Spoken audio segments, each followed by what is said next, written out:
Um cumprimento muito especial aos nossos parceiros desta iniciativa, à Câmara Municipal de Porto Alegre, representada pelo Sr. Presidente, Dr. Osvaldo Teixeira, à União das Freguesias da Sé de São Lourenço, ao IDES, Instituto para o Desenvolvimento da Cultura e da Ciência, aqui representado pelo Sr. Presidente, Professor José Manuel Paixão.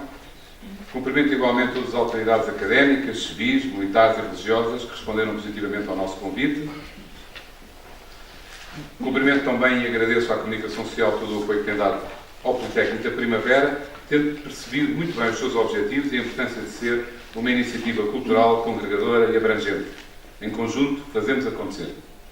Porém, permitam-me uma saudação muito especial, um enorme agradecimento em nome da Comissão Organizadora do Politécnico da Primavera, ao professor Luís Osterberg, o nosso conferencista de hoje, bem como ao professor Joaquim Mourado, que acedeu a introduzir a conferência e moderar o debate que seguirá. Esta segunda conferência, integrada no Politécnico da Primavera, realiza-se hoje na Escola Superior de Educação e Ciências Sociais, uma das escolas do Instituto Politécnico de Porto Alegre, de acordo com uma política de percorrer vários passos da cidade, tendo em atenção a natureza e o conteúdo de cada uma das conferências. Quero, por isso, agradecer toda a colaboração da escola e dos seus técnicos e funcionários, na pessoa do seu diretor, professor Fernando Rabola, e também nele cumprimentar toda a comunidade académica da Escola Superior de Educação e Ciências Sociais do Politécnico de Porto Alegre aqui presente. O tema desta conferência, a proferido pelo professor Luís Osterbeck, intitula-se O Ensino Superior do Desenvolvimento do Interior. Um tema com grande atualidade. Face, inclusivamente, à saída, há pouco tempo, do primeiro estudo do CSISP, não é primeiro, mas do estudo deste ano, o primeiro estudo do CSISP deste ano, sobre o assunto, na passada semana, o impacto económico dos Institutos Superiores Politécnicos em Portugal. Sem querer entrar diretamente no tema da conferência, nem no conteúdo do estudo referido, já que quer o conferencista, quer o moderador estão mais dentro destes temas pelas suas áreas de investigação e de estudo, não queria deixar de sublinhar, em jeito de enquadramento de preocupações, alguns aspectos claros do impacto dos politécnicos nas suas regiões, centrando fundamentalmente nas regiões vulgarmente designadas do interior do país.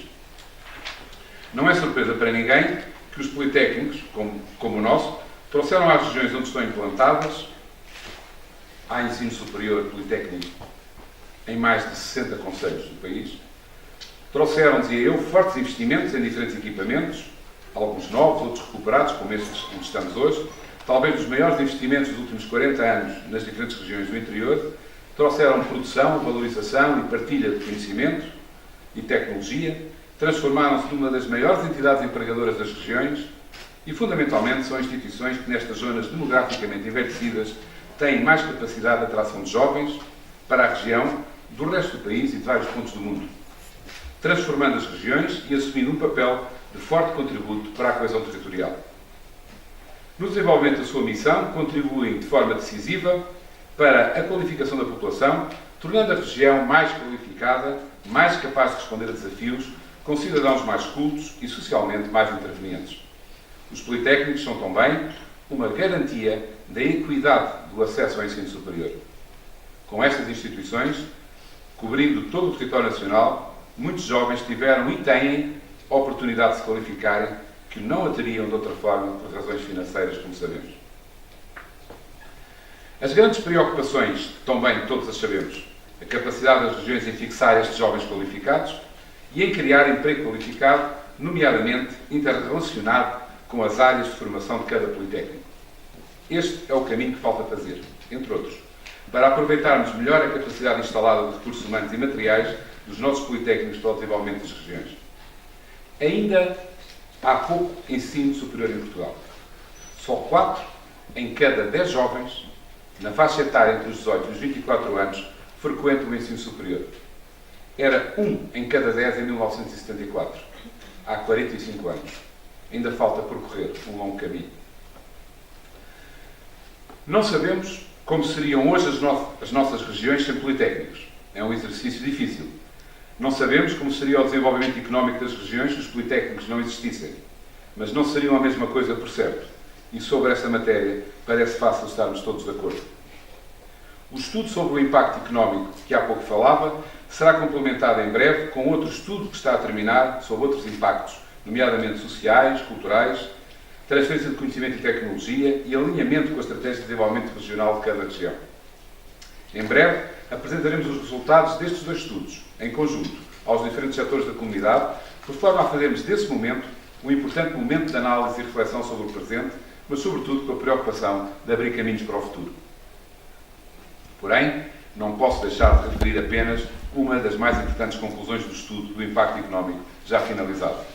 O impacto económico direto do nosso Politécnico nos 2 concelhos da região onde está instalado o Politécnico vem fundamentalmente do gasto anual dos estudantes, de onde, se queremos mais impacto económico, teremos todos que fazer um esforço no sentido de criarmos as melhores condições para termos mais estudantes, considerando, como há pouco dizia, que a nossa capacidade instalada é praticamente capaz de responder a um aumento significativo de estudantes sem custos adicionais. Não quero alongar muito mais, pois viemos cá fundamentalmente para ouvir o professor Luís Osterbeck, e é exatamente com algumas linhas de força do seu currículo que queria terminar a minha intervenção. O professor Luís Miguel Osterbeck é um cidadão português, nascido na Holanda, em 1960, licenciado em História pela Universidade de Lisboa em 1982. Iniciou a sua atividade como arqueólogo, tendo trabalhado sobretudo os mecanismos da expansão da economia agropastoril na Península Ibérica. Aliás, a linha de força do seu doutoramento em Arqueologia, que realizou na Universidade de Londres e que terminou em 1994. É diretor do Museu de Arte Pré-Histórica de Mação desde o ano 2000, tendo coordenado projetos de investigação nos domínios da arqueologia, gestão do património cultural e gestão integrada desde 1983 em Portugal, América Latina e África. É desde 1986 professor do Ensino Superior Politécnico. É professor do Instituto Politécnico de Tomar, mas também professor convidado das Universidades de Córdoba, em Espanha, e Ferrara, em Itália. É membro do Conselho Científico do Museu Nacional de História Natural em Paris, nomeado pelo governo francês. Foi professor convidado em cerca de 40 universidades de 25 países da Europa à China, passando pelo Brasil e Cabo Verde. É membro da coordenação do doutoramento europeu Erasmus Mundus em quaternário e pré-história. Professor orientador no âmbito do património em inúmeras universidades, para além de ser membro de diversas ONGs nos domínios do património cultural e ambiental. É titular da Cátedra Unesco IPT em Humanidades e Gestão Cultural Integrada do Território, que foca os seus estudos fundamentalmente em territórios de baixa densidade. Luís Osterbeck é secretário-geral do Conselho Internacional de Filosofia e Ciências Humanas, da Unesco, desde 2014. É conselheiro de diversas organizações culturais e académicas ligadas à arqueologia e ao património, de que destaco o Conselho Científico do Ano Internacional para o Entendimento Global em preparação pela ONU. É vice-diretor do Centro de Geociências da Universidade de Coimbra e investigador na Universidade de Córdoba. É consultor e avaliador de inúmeros programas europeus e mundiais. Tem 70 livros escritos e 300 artigos publicados nas áreas temáticas das origens da agricultura, tecnologias, arte rupestre, património cultural e gestão integrada do território, onde tem defendido um novo papel social para as humanidades no quadro de uma reorientação dos planos de gestão territorial. Desde o final da década de 1990, começou a aplicar modelos de arqueologia pré-histórica na avaliação, monitorização e gestão de territórios. O professor Luís Osterbeck, com vários prémios e um currículo riquíssimo e de grande coerência, tem na articulação das áreas da arqueologia, humanidades e sociedade contemporânea o seu interesse fundamental de estudo, focando muito da sua atenção no património no âmbito da gestão cultural integrada do território. Apraz-me dizer que o professor Luís Osterbeck é também colaborador da Unidade de Investigação Valorização dos Produtos Endógenos, que o Politécnico de Porto Alegre constituiu a partir de 3 linhas de investigação, sendo que uma delas é exatamente a valorização de territórios de baixa densidade transfronteiriços.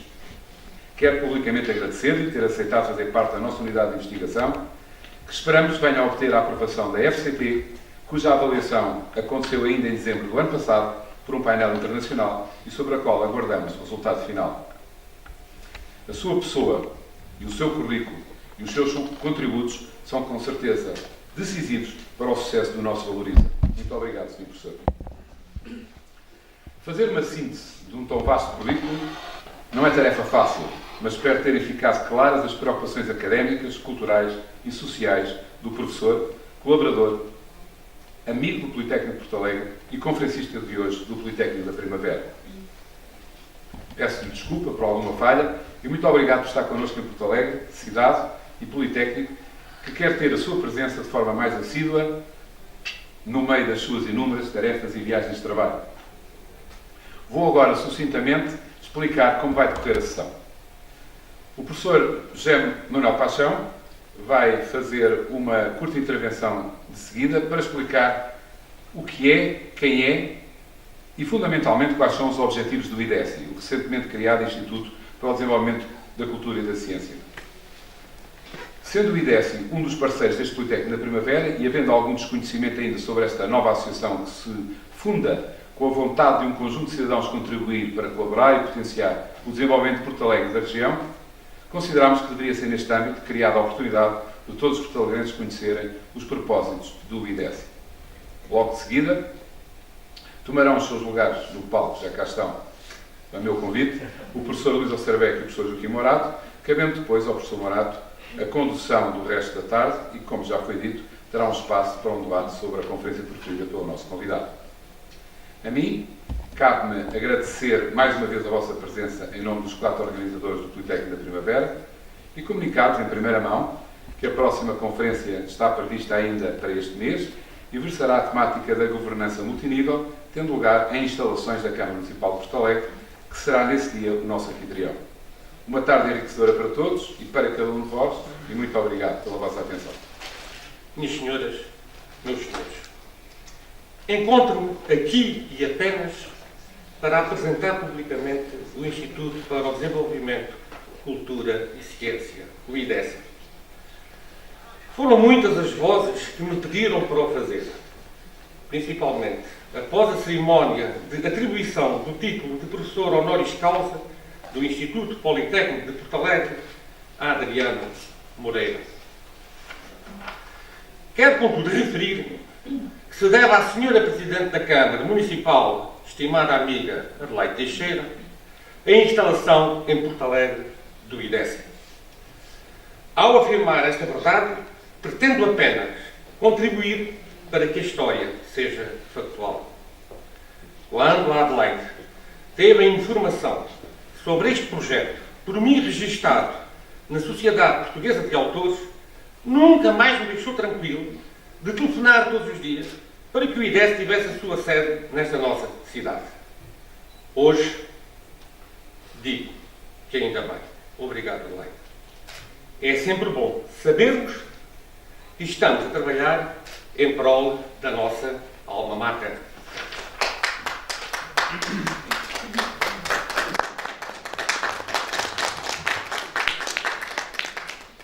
Ao definir a sua missão e tendo em conta o seu espírito e propósitos, o Instituto para o Desenvolvimento, Cultura e Ciência começa por esclarecer que, no seu entendimento, a localização geográfica nem é um drama, nem um estigma.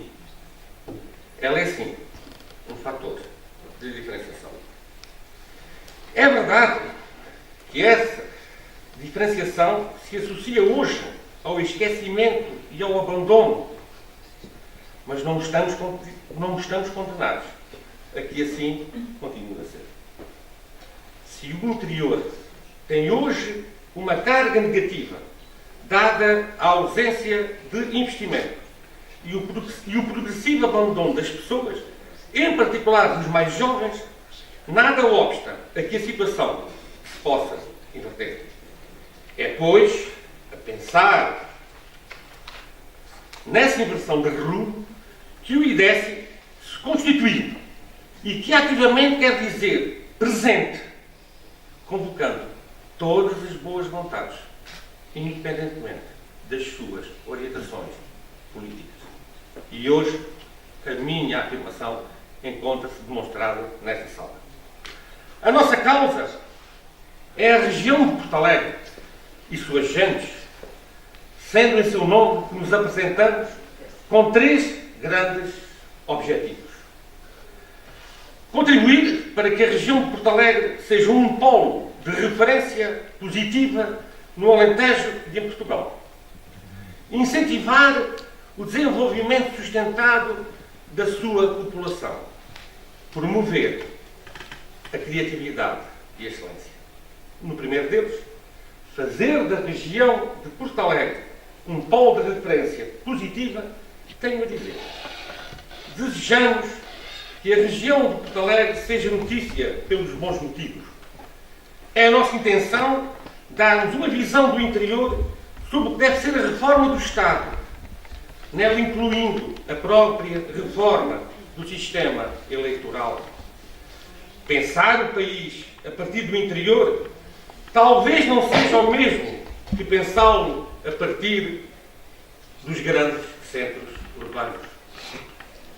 Queremos que o litoral, e principalmente aquele litoral que tudo decide e comanda, conheça as nossas ideias, as nossas soluções, as nossas propostas, na perspectiva de que o engrandecimento e o fortalecimento do interior pode contribuir para a dimensão do desperdício, para um esvaziamento da burocracia, em suma, para um redimensionamento da nação a que todos pertencemos.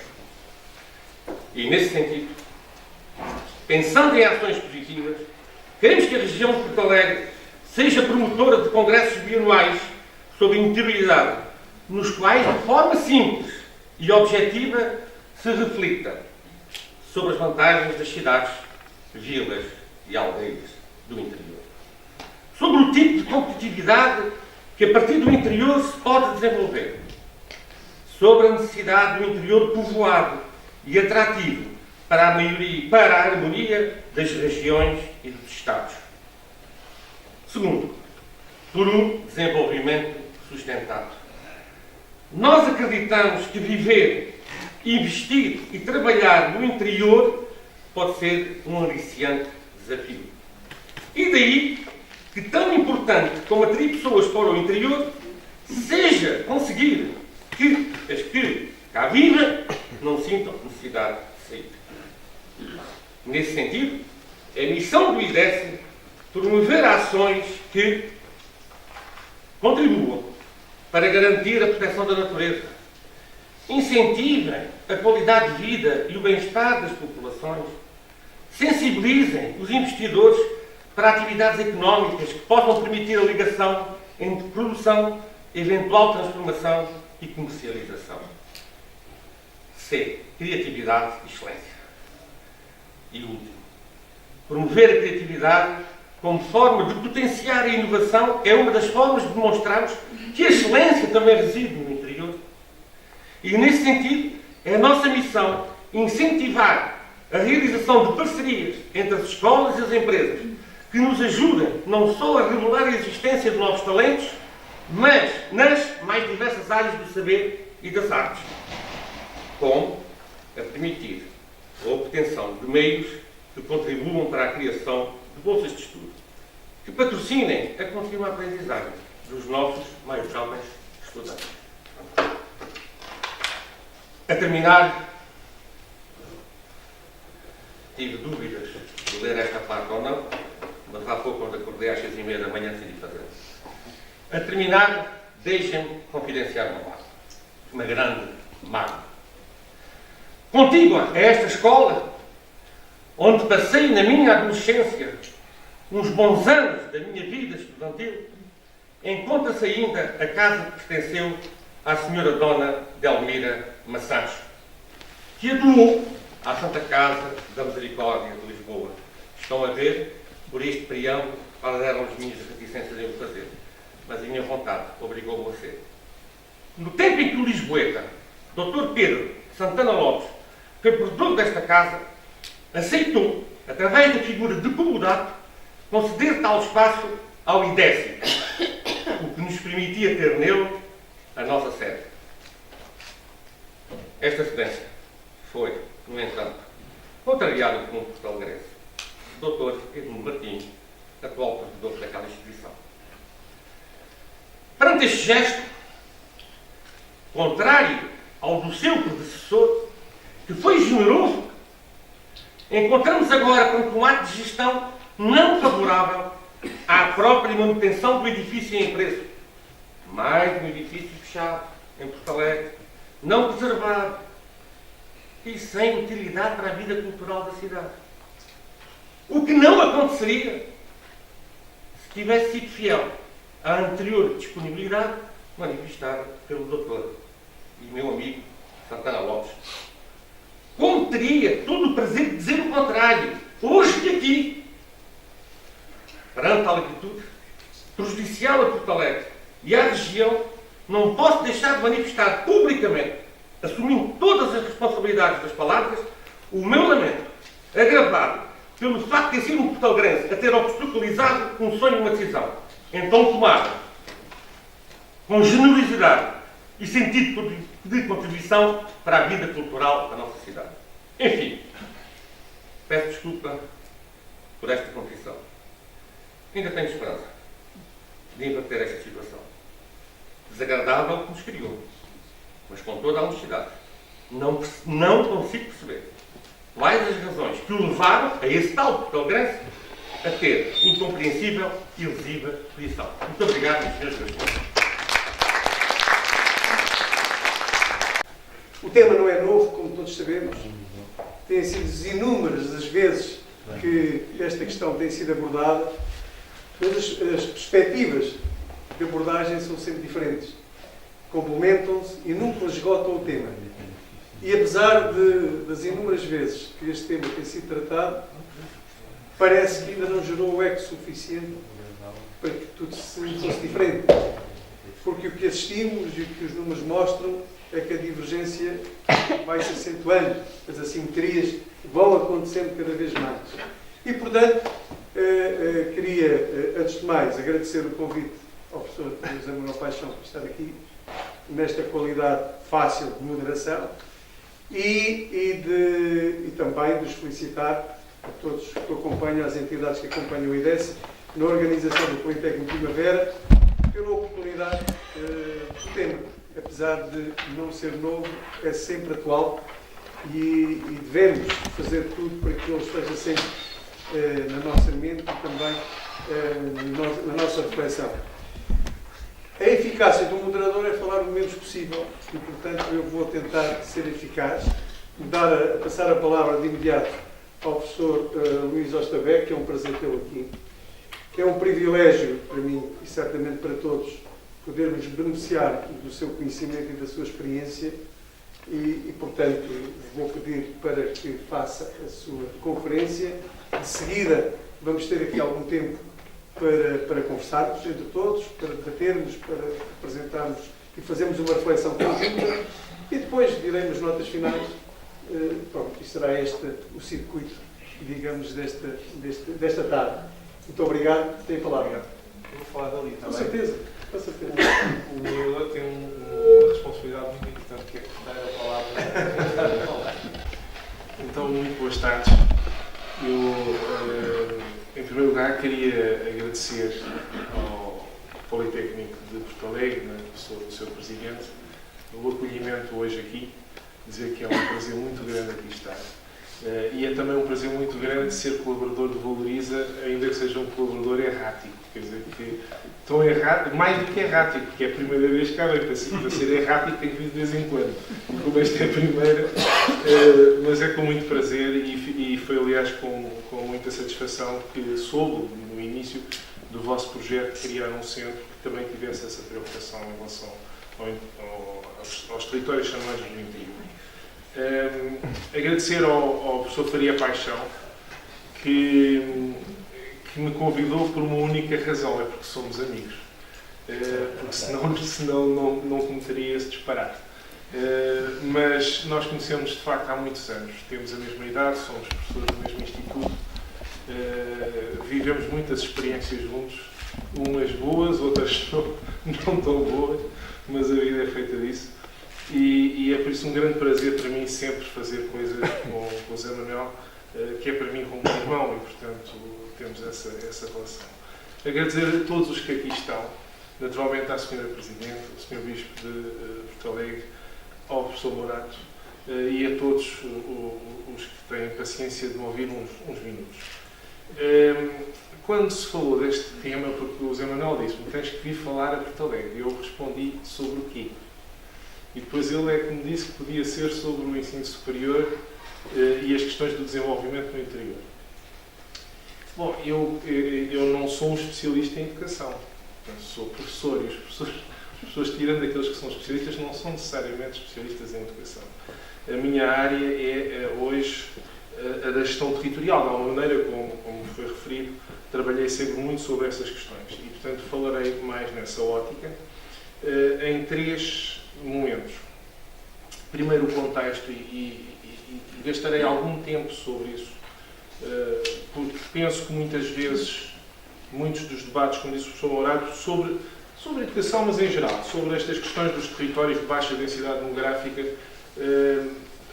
vejo muito debate em cima da ansiedade e da constatação do óbvio, que é, há pouca gente, as pessoas vão-se embora, é um fado, portanto é bom para fazer, para quem gosta de fado, eu gosto de fado, portanto essa letra musicada deve dar um bom fado, mas não sei se serve para transformar alguma realidade. E portanto a primeira coisa é isto, e a conclusão, eu digo já qual é que não vale a pena correr. A segunda parte, mais pequena, porque eu já disse que não sou especialista do assunto, é o quê e para quê. Portanto, dizendo também um pouco na mesma linha que um ensino superior acelerado não serve para nada. E lá irei isso. E no fim termino com algumas boas notícias, porque geralmente as pessoas que me ouvem acham que eu sou muito pessimista, mas digo-vos já que não sou. Pelo contrário, sou bastante otimista. Eu penso é que não vale a pena ignorar as realidades e pensar que se vai superar as dificuldades no tempo das nossas vidas, para ser muito claro. Talvez pudesse acabar já aqui. Nós precisamos de um programa como as gerações que nos precederam, que é um programa para além das nossas vidas. E, infelizmente, vivemos numa sofreguidão que só leva a uma consequência, que é ao desespero, ao desânimo, à desilusão. Porque, obviamente, é construída sobre uma ilusão. De onde é que nós partimos? Bom, há coisas que todos passamos a vida a ouvir. O problema que os nossos colegas das ciências naturais começaram a chamar a grande aceleração, com uma série de indicadores ambientais, aos quais se foram somando indicadores de natureza social e económica. Do lado direito estão alguns desses indicadores. Do lado em cima estão indicadores em relação a uma questão de que se fala bastante menos. E eu voltarei a isto porque é um aspecto importante. Só se fala como em dias como hoje, quando dizem que temos que ter as reformas aos 69 anos, mas não se preocupem porque não vai ser aos 69, vai ser depois.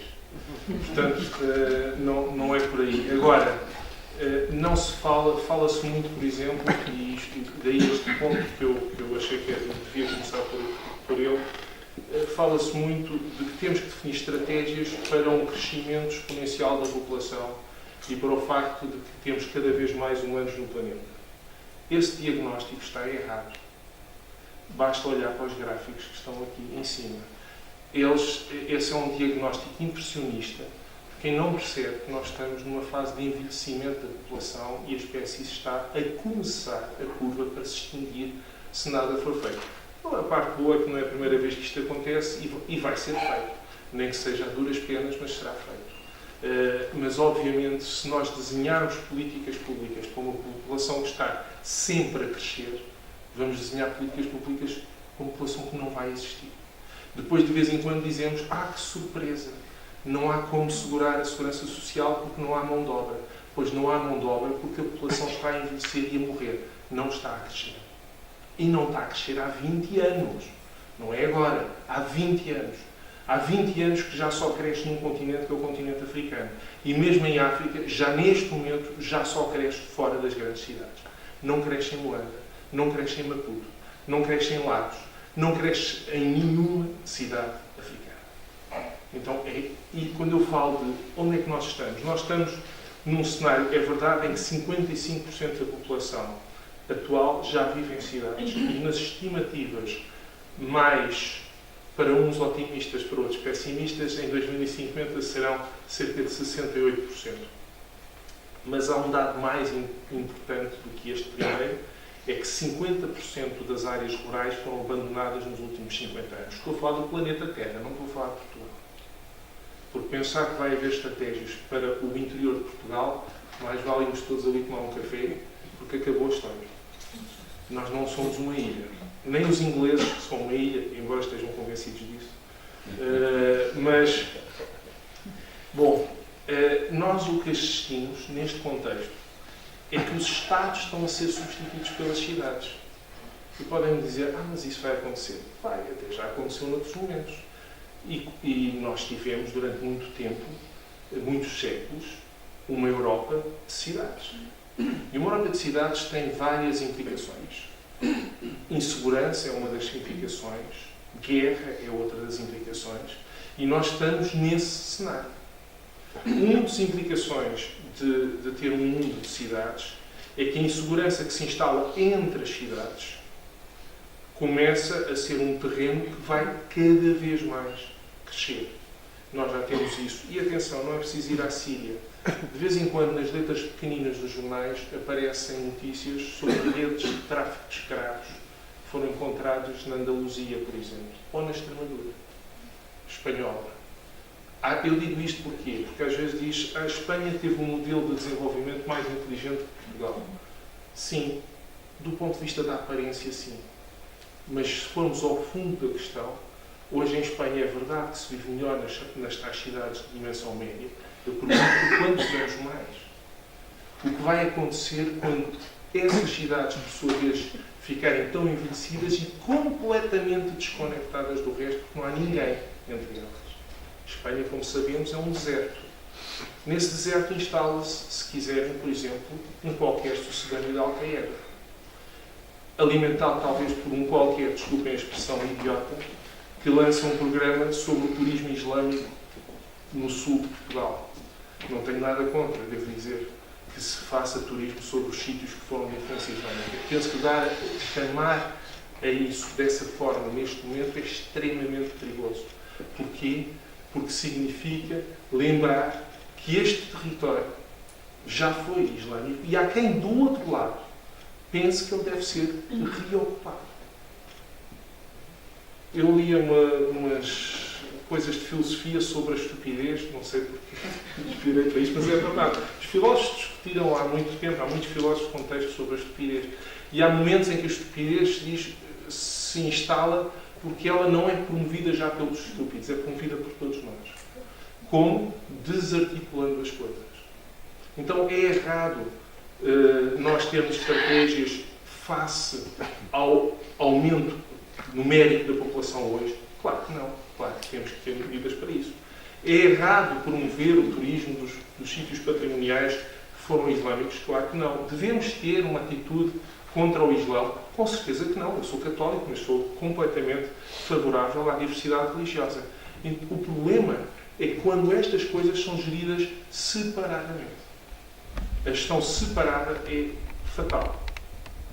Nós hoje temos cada vez mais territórios onde o Estado desapareceu e devíamos, se estudássemos um bocadinho de história, perceber.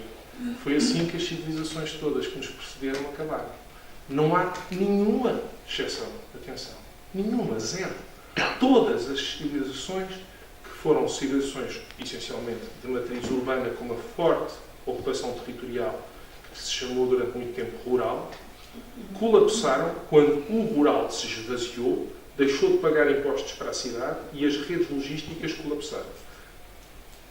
Estávamos a falar, alguns aqui há pouco, o Sr. Presidente estava-me a dizer como é difícil para um aluno de Porto Alegre que viva no Norte ir para a sua casa no final de semana sem passar por Lisboa. Pois bem, é disso que estamos a falar. O Império Romano acabou assim. Claro que com o mal de Portugal podemos nós bem, ou pode o mundo bem. Mas isto está a acontecer em grande escala. Uma segunda coisa que gostava de dizer é, e eu acho que isto é importante, é que se nós temos que desenhar uma estratégia, convinha perceber onde é que estamos. Para muitos estamos ainda a sair, ou saímos há pouco tempo da crise de 2008, mas parece que já vem aí uma outra crise no fim deste ano. Alguns economistas têm alertado para o erro dessa análise. Eu sei que são vozes minoritárias, penso que elas terão cada vez mais força e daqui a uns anitos já ninguém mais se vai lembrar dos que pensavam que 2008 foi uma crise. Do meu ponto de vista, nós estamos numa depressão, e numa depressão semelhante às que aconteceram em 1929 e à que aconteceu antes, em 1873, e se quisermos ainda remontar ao século XVII, à que aconteceu em 1672. As depressões são diferentes das crises.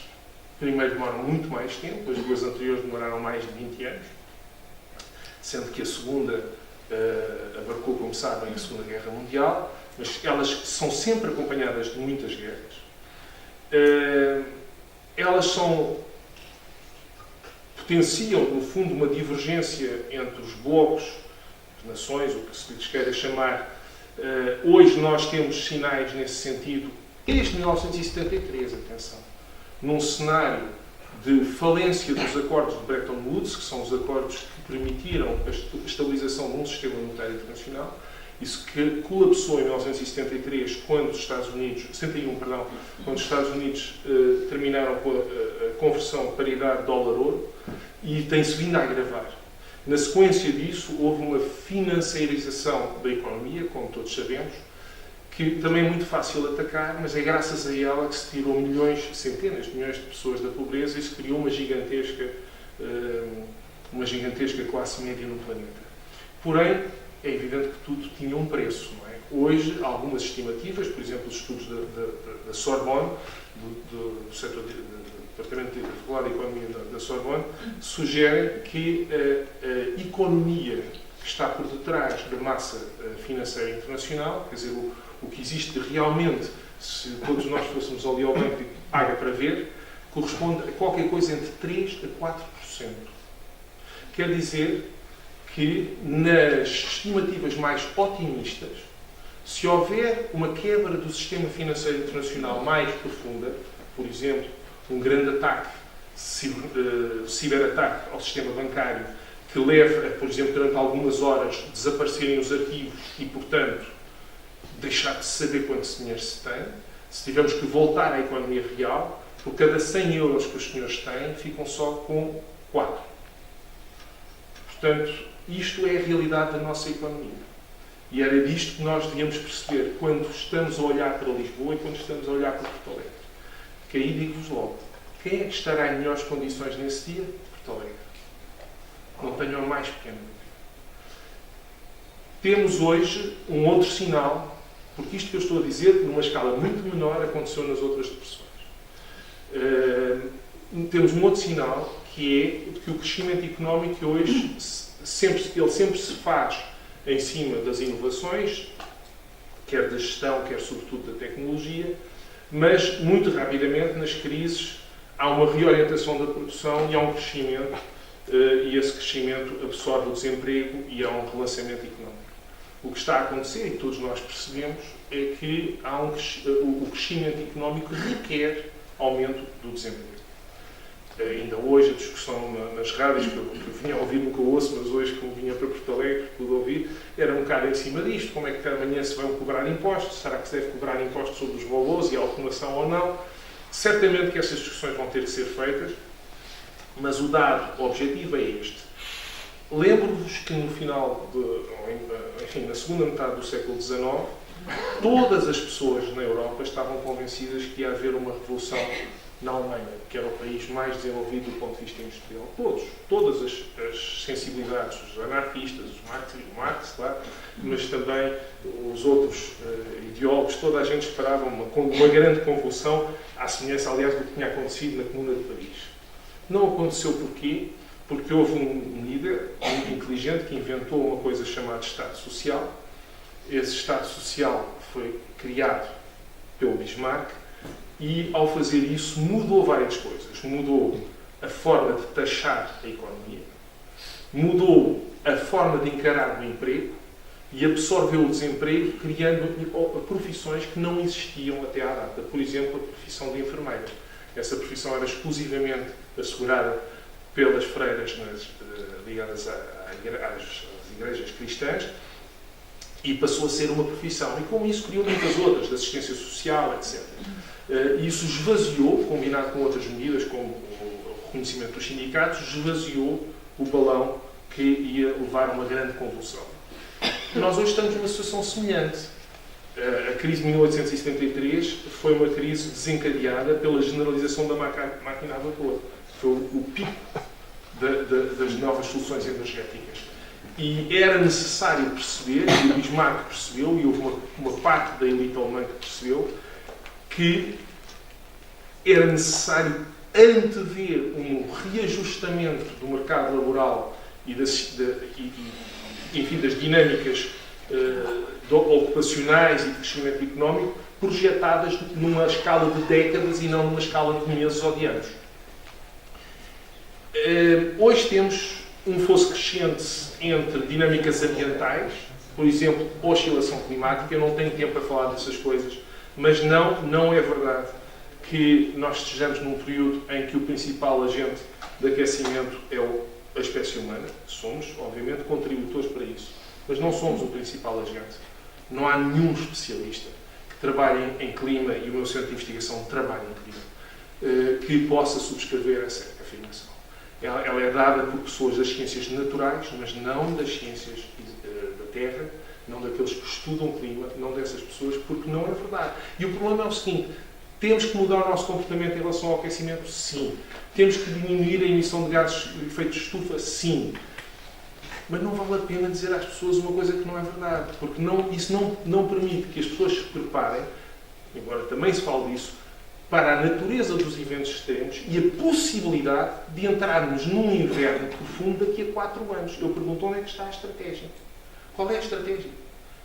Mas é verdade que uma das possibilidades fortes do ponto de vista estatístico é nós, num prazo de 3 ou 4 anos, em qualquer momento, podemos entrar numa fase de tipo quase glaciar.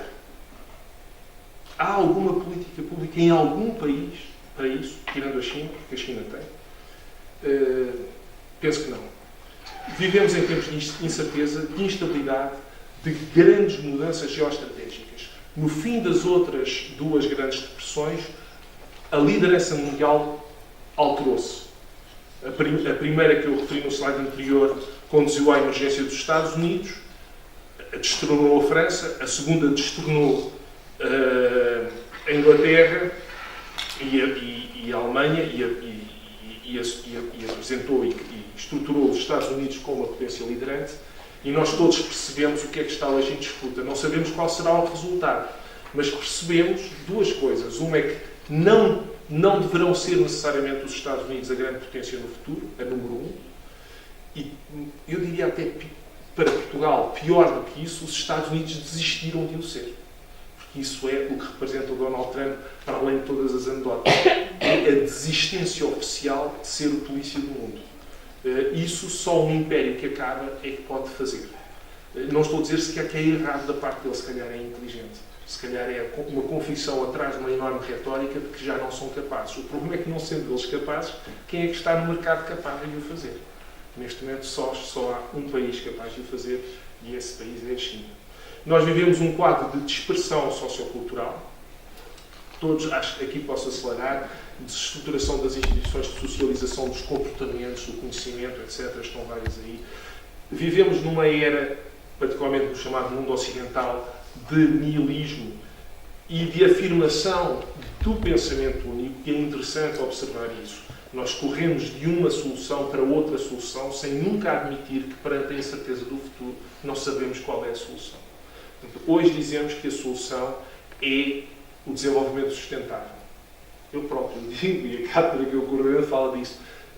Com certeza que precisamos disso, mas já pensámos, o século XX ficou cheio dessas coisas, não é? O que era o futuro, se era o socialismo, se era isto, se era outra coisa, mas nunca se admitiu no mundo ocidental, a Ásia pensa de uma forma completamente diferente, que o futuro pode eventualmente ser construído através de muitos caminhos diferentes. E que é uma arrogância enorme pensar que hoje podemos saber o que é que vai acontecer daqui a 30 anos, sequer daqui a 10, mas vamos dizer daqui a 30, o que é que as pessoas vão querer, o que é que vão ser as necessidades e quem é que vai, no fim, tomar as decisões. Mais grave, há uma desestruturação cognitiva. Essa desestruturação cognitiva já vem de há bastante tempo, já está associada à progressiva desarticulação da qualidade do ensino.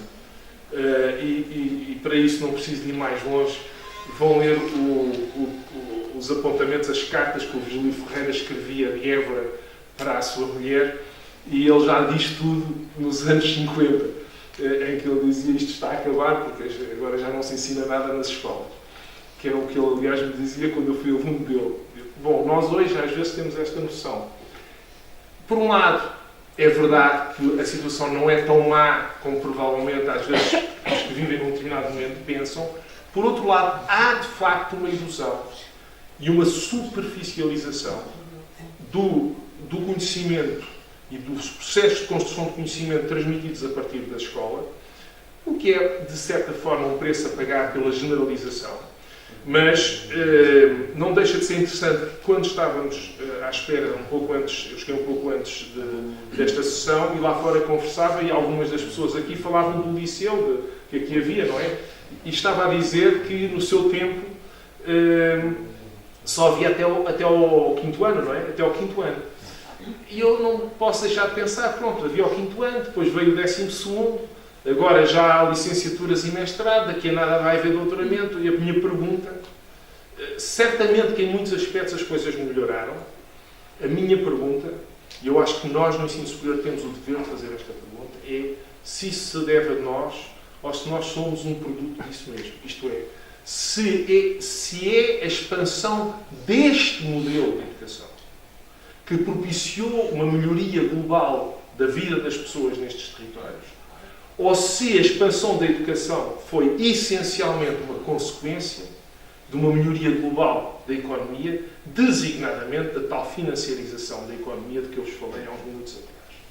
Não estou a esticar o argumento, mas precisamente, não para, obviamente, pensar que não serve para nada o ensino, mas acho que nós temos a obrigação de refletir sobre isso. E de pensar, porque isso é fundamental para pensar o futuro.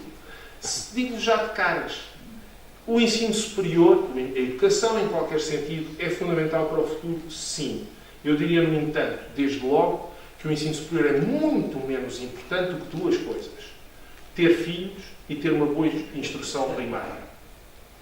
Porque se não tivermos filhos, não vai haver ninguém para estudar no ensino superior, e se não tivermos uma boa instrução primária, só vamos ter burros a estudar no ensino superior.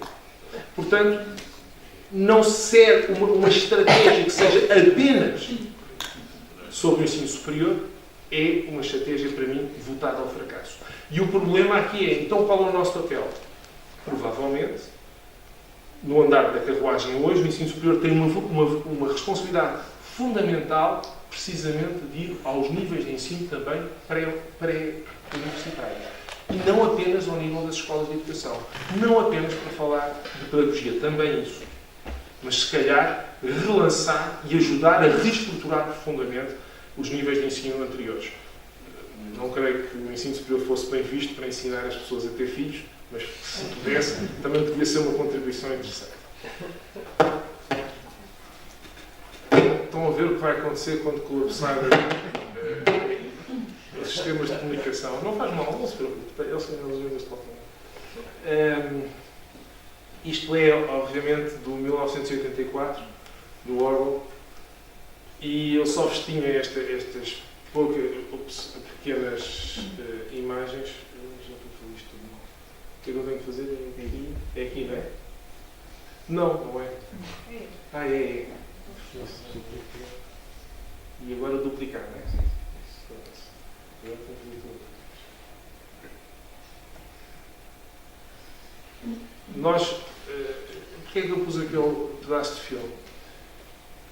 Todos sabemos que hoje, na discussão sobre as questões do desenvolvimento, dentro das quais se discute o problema dos territórios de baixa densidade demográfica, são muito estruturadas por duas narrativas literárias de meados do século passado, do Aldous Huxley e do George Orwell, que foram grandes escritores, sem dúvida nenhuma. O que há de interessante é que eles anteviram muito do que nós estamos a viver hoje. O que há de perigoso é esquecer que eles não eram cientistas, eles eram escritores. E, portanto, fizeram narrativas cuja consequência é desastrosa, e eu penso que hoje isso ajudou porque a literatura tem muito esse poder, ajudou a estruturar uma discussão na nossa sociedade que é um bocadinho bipolar. Há, por um lado, aqueles que acham que deu uvas e, portanto, não vale a pena fazer nada, porque, tal como disseram George Orwell e outros, vamos no caminho das ditaduras e da massificação e da estupidificação da população. E há também os outros que, de uma forma muito acelerada, muito energética, muito jovem, como às vezes se diz, só veem coisas bonitas a acontecer e acham que a tecnologia vai salvar as pessoas, como se a tecnologia alguma vez tivesse salvo ou prejudicado a vida a quem quer que seja. A questão da educação.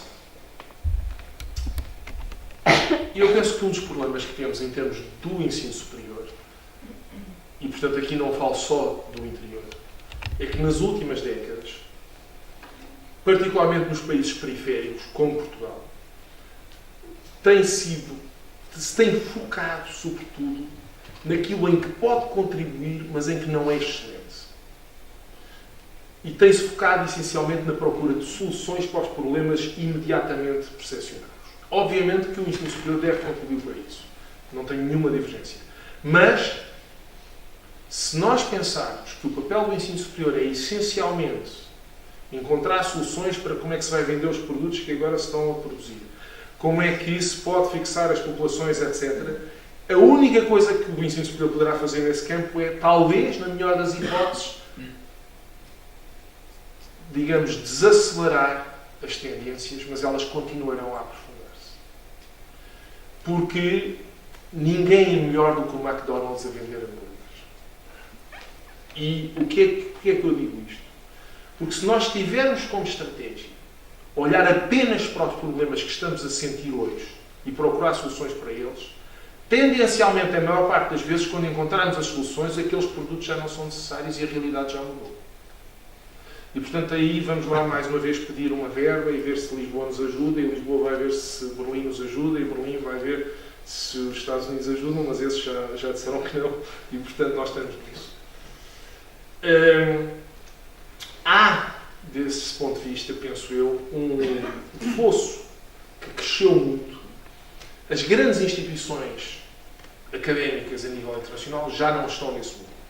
Há vários anos. O MIT, Harvard, etc., não estão nesse mundo. Já o abandonaram e fizeram várias alterações do ponto de vista... As grandes universidades chinesas não estão nesse modelo, mas é verdade que a maioria esmagadora das instituições de ensino superior está ainda nesse modelo. Esse modelo leva a que elas tenham um papel útil, mas não tenham um papel transformador. E aquilo que nós precisamos é de transformação. E, é verdade, se não for o ensino superior, que tem, em princípio, a massa crítica para isso, a criar processos transformadores, aprofundando as discussões, não há ninguém mais para o fazer. É nesse sentido que eu digo. Por isso penso que o que nós precisamos é de um ensino superior inteligente, melhor, que pense mais o futuro, que se adapte mais rapidamente, por exemplo, às alterações tecnológicas e não tenha a obsessão das salas de aula, das horazinhas que as pessoas vão indo picar o ponto. Isso acabou. Não tem muito sentido. Mas tem sentido, obviamente, o contacto professor-aluno, mas não tem sentido esse modelo. Ou tem muito limitadamente.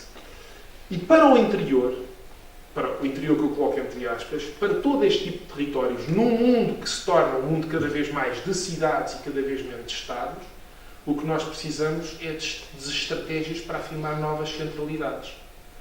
Centralidades não para disputar, no caso, por exemplo, aqui de Porto Alegre com Lisboa, não serve para nada, mas para disputar com Paris, para disputar com Roma, para disputar com Washington.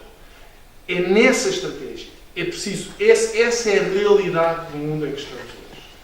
E é uma realidade, obviamente, vamos dizer, então, mas Porto Alegre pode disputar o que quer que seja com Washington? Tudo não. Tudo não. Porque, entre outras coisas, a senhora Presidente seria substituída pelo Donald Trump e isso não seria necessariamente, de certeza que não seria bom para Porto Alegre. Agora, há, com certeza, áreas pela diferenciação. Fala-se muito da diferenciação. Mas a diferenciação tem que ser globalmente ambiciosa. Esse é aquilo que muitas vezes nos falta aqui em Portugal. Nós temos, às vezes, produtos de enorme sucesso em áreas industriais, por exemplo. E diz, na área da cortiça, por exemplo. Não é? Mas depois diz, é a área da cortiça. Porquê que foi a área da cortiça e não foi o Alentejo? Porque não houve uma estratégia para ser o Alentejo. Então, e a culpa é dos industriais? Não. A culpa é das lideranças políticas? Não. A culpa é nossa, porque nós não pensámos nisso.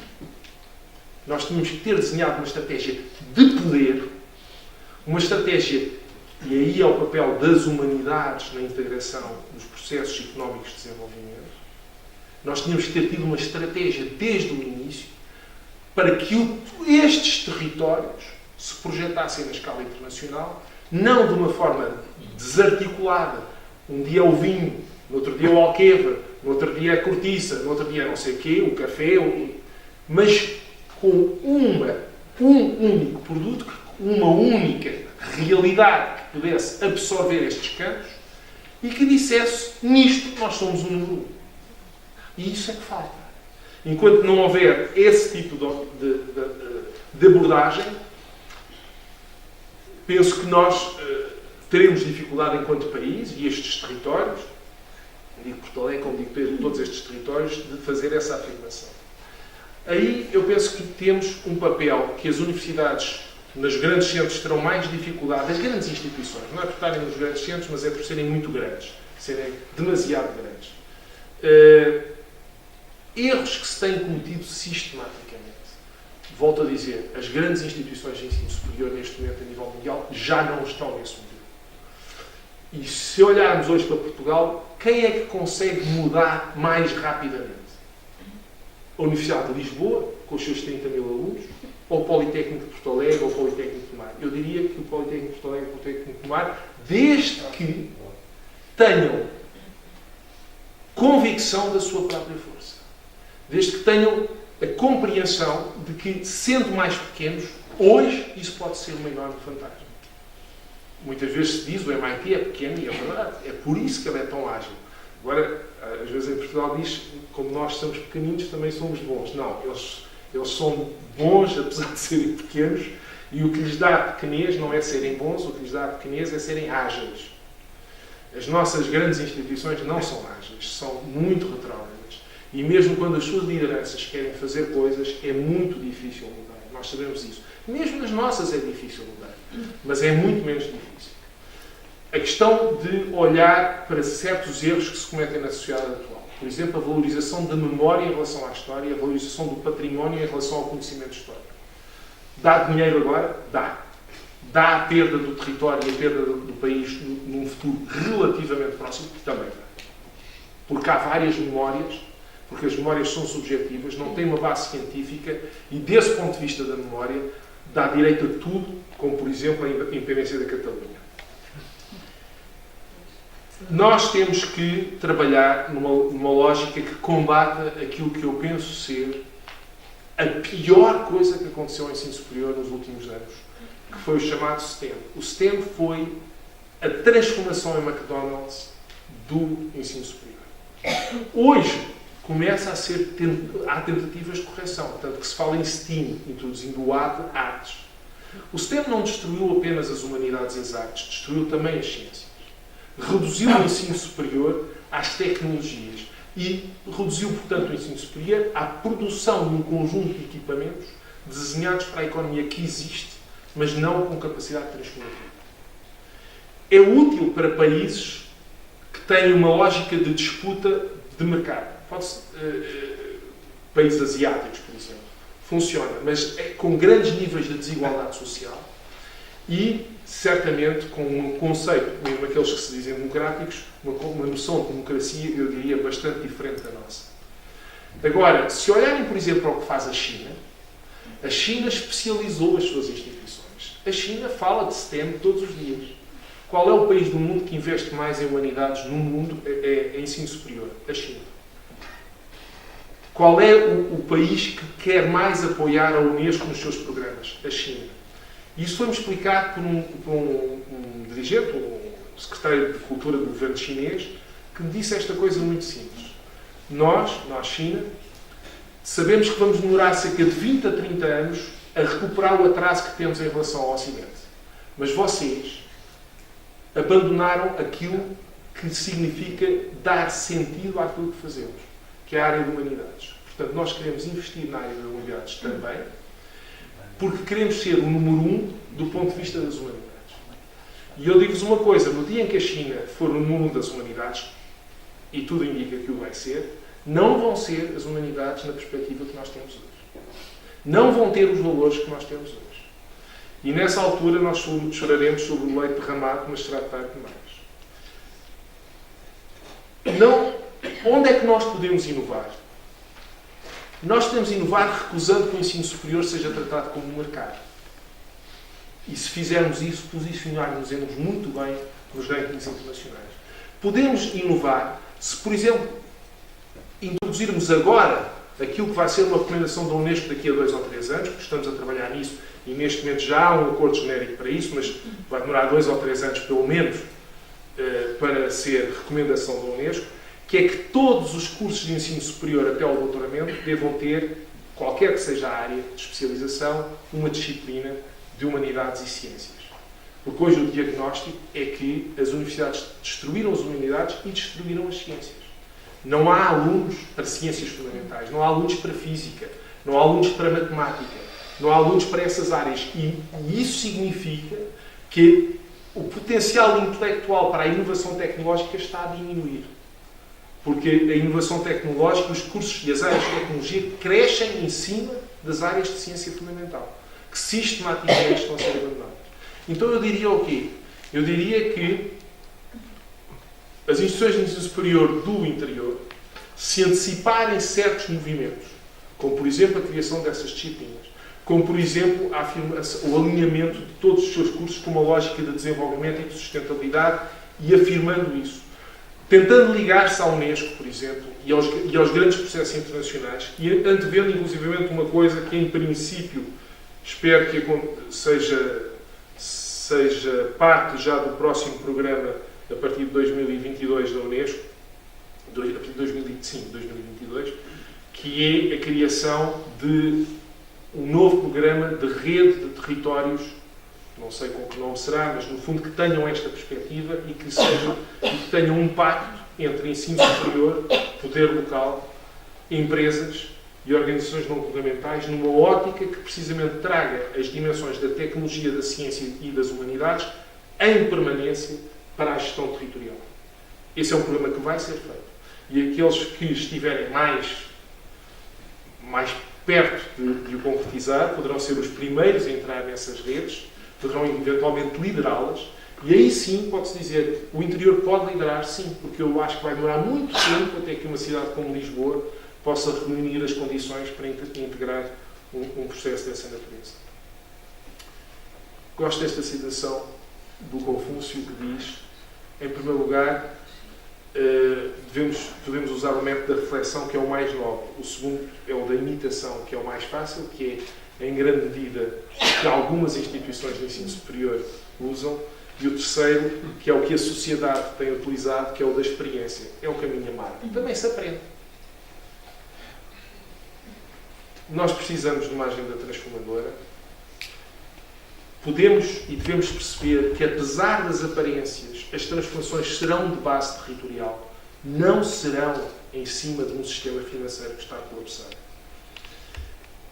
Podemos perceber que, nesse processo, haverá um equilíbrio entre diversidade, que é fundamental manter, e convergência, que é fundamental manter também.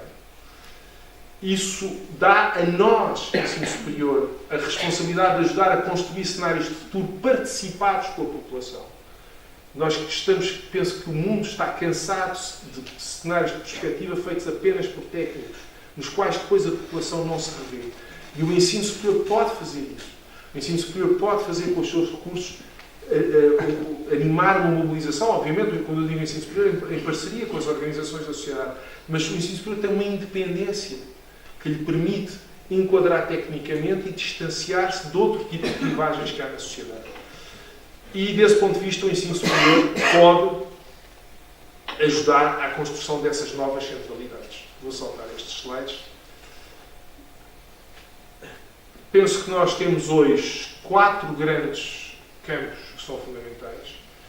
E eu volto a dizer, não acho que haja nenhuma diferença fundamental entre o ensino superior nas regiões de baixa densidade demográfica em relação às outras. Penso é que temos uma enorme vantagem, temos também outras desvantagens, até a própria dimensão, em termos de recursos, etc. Mas se nos articularmos, acho que só temos vantagens. Há muitos anos que eu em Tomar, aliás, o José Manuel também defendeu isso, e há muitos anos que alguns pensavam, infelizmente isso não acontece nem vai acontecer, que uma coisa que teria sido boa para Portugal era que os politécnicos de Porto Alegre, de Tomar e de Castelo Branco se articulassem e constituíssem uma única unidade. Tomar não quis seguir esse caminho, acho que nunca sequer propôs aos outros, acho que foi um grande erro, e teria sido bom não só para Tomar, mas teria sido bom sobretudo para o país, porque entre os três teriam massa crítica para afrontar com outra escala aquilo que temos que fazer. Mas independentemente dessa solução mais administrativa, nada obsta a uma colaboração estreita. E essa colaboração estreita, envolvendo a Universidade da Extremadura, em Espanha, envolvendo a Universidade de Salamanca, dá-nos uma possibilidade de criar um polo. Nós ali em Mação trabalhamos muito, e a Universidade da Extremadura faz parte da nossa cátedra, e nós trabalhamos muito diretamente na estruturação de projetos dos dois lados. Um novo quadro de investigação é fundamental. Uma nova assunção de responsabilidades no cotidiano da educação, incluindo a pré-universitária, feita a partir de nós. Uma nova compreensão da relação entre ciências, humanidades e artes. E um novo quadro, no fundo, epistemológico. Que é disso que estamos a tratar. Quer dizer, há um novo quadro. Houve uma grande discussão, como saberão, a nível internacional. Os dois conselhos internacionais de ciências sociais e de ciências naturais fundiram, são hoje um único conceito de ciência. O Conselho de Humanidades permaneceu separado, mas estão a migrar para dentro do Conselho das Humanidades todas as componentes chamadas filosóficas das outras disciplinas. Portanto, hoje no Conselho de Humanidades os matemáticos estão presentes, por exemplo. Há geólogos no Conselho de Humanidades. Portanto, isso é uma novidade. E eu penso que essa novidade que existe a nível internacional era interessante começar a fazer refletir nas nossas vidas. Porque é um realinhamento em função das necessidades, da forma como se estrutura a nossa sociedade hoje. Eu acho que acabou o meu tempo, não é? E, portanto, deixemos os instrumentos, que era a parte das boas notícias. Mas isso fica para quem quiser depois receber o PowerPoint. Obrigado.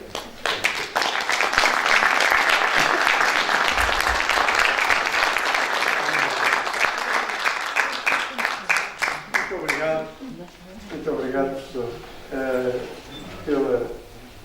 pela partilha, pela abordagem que fez.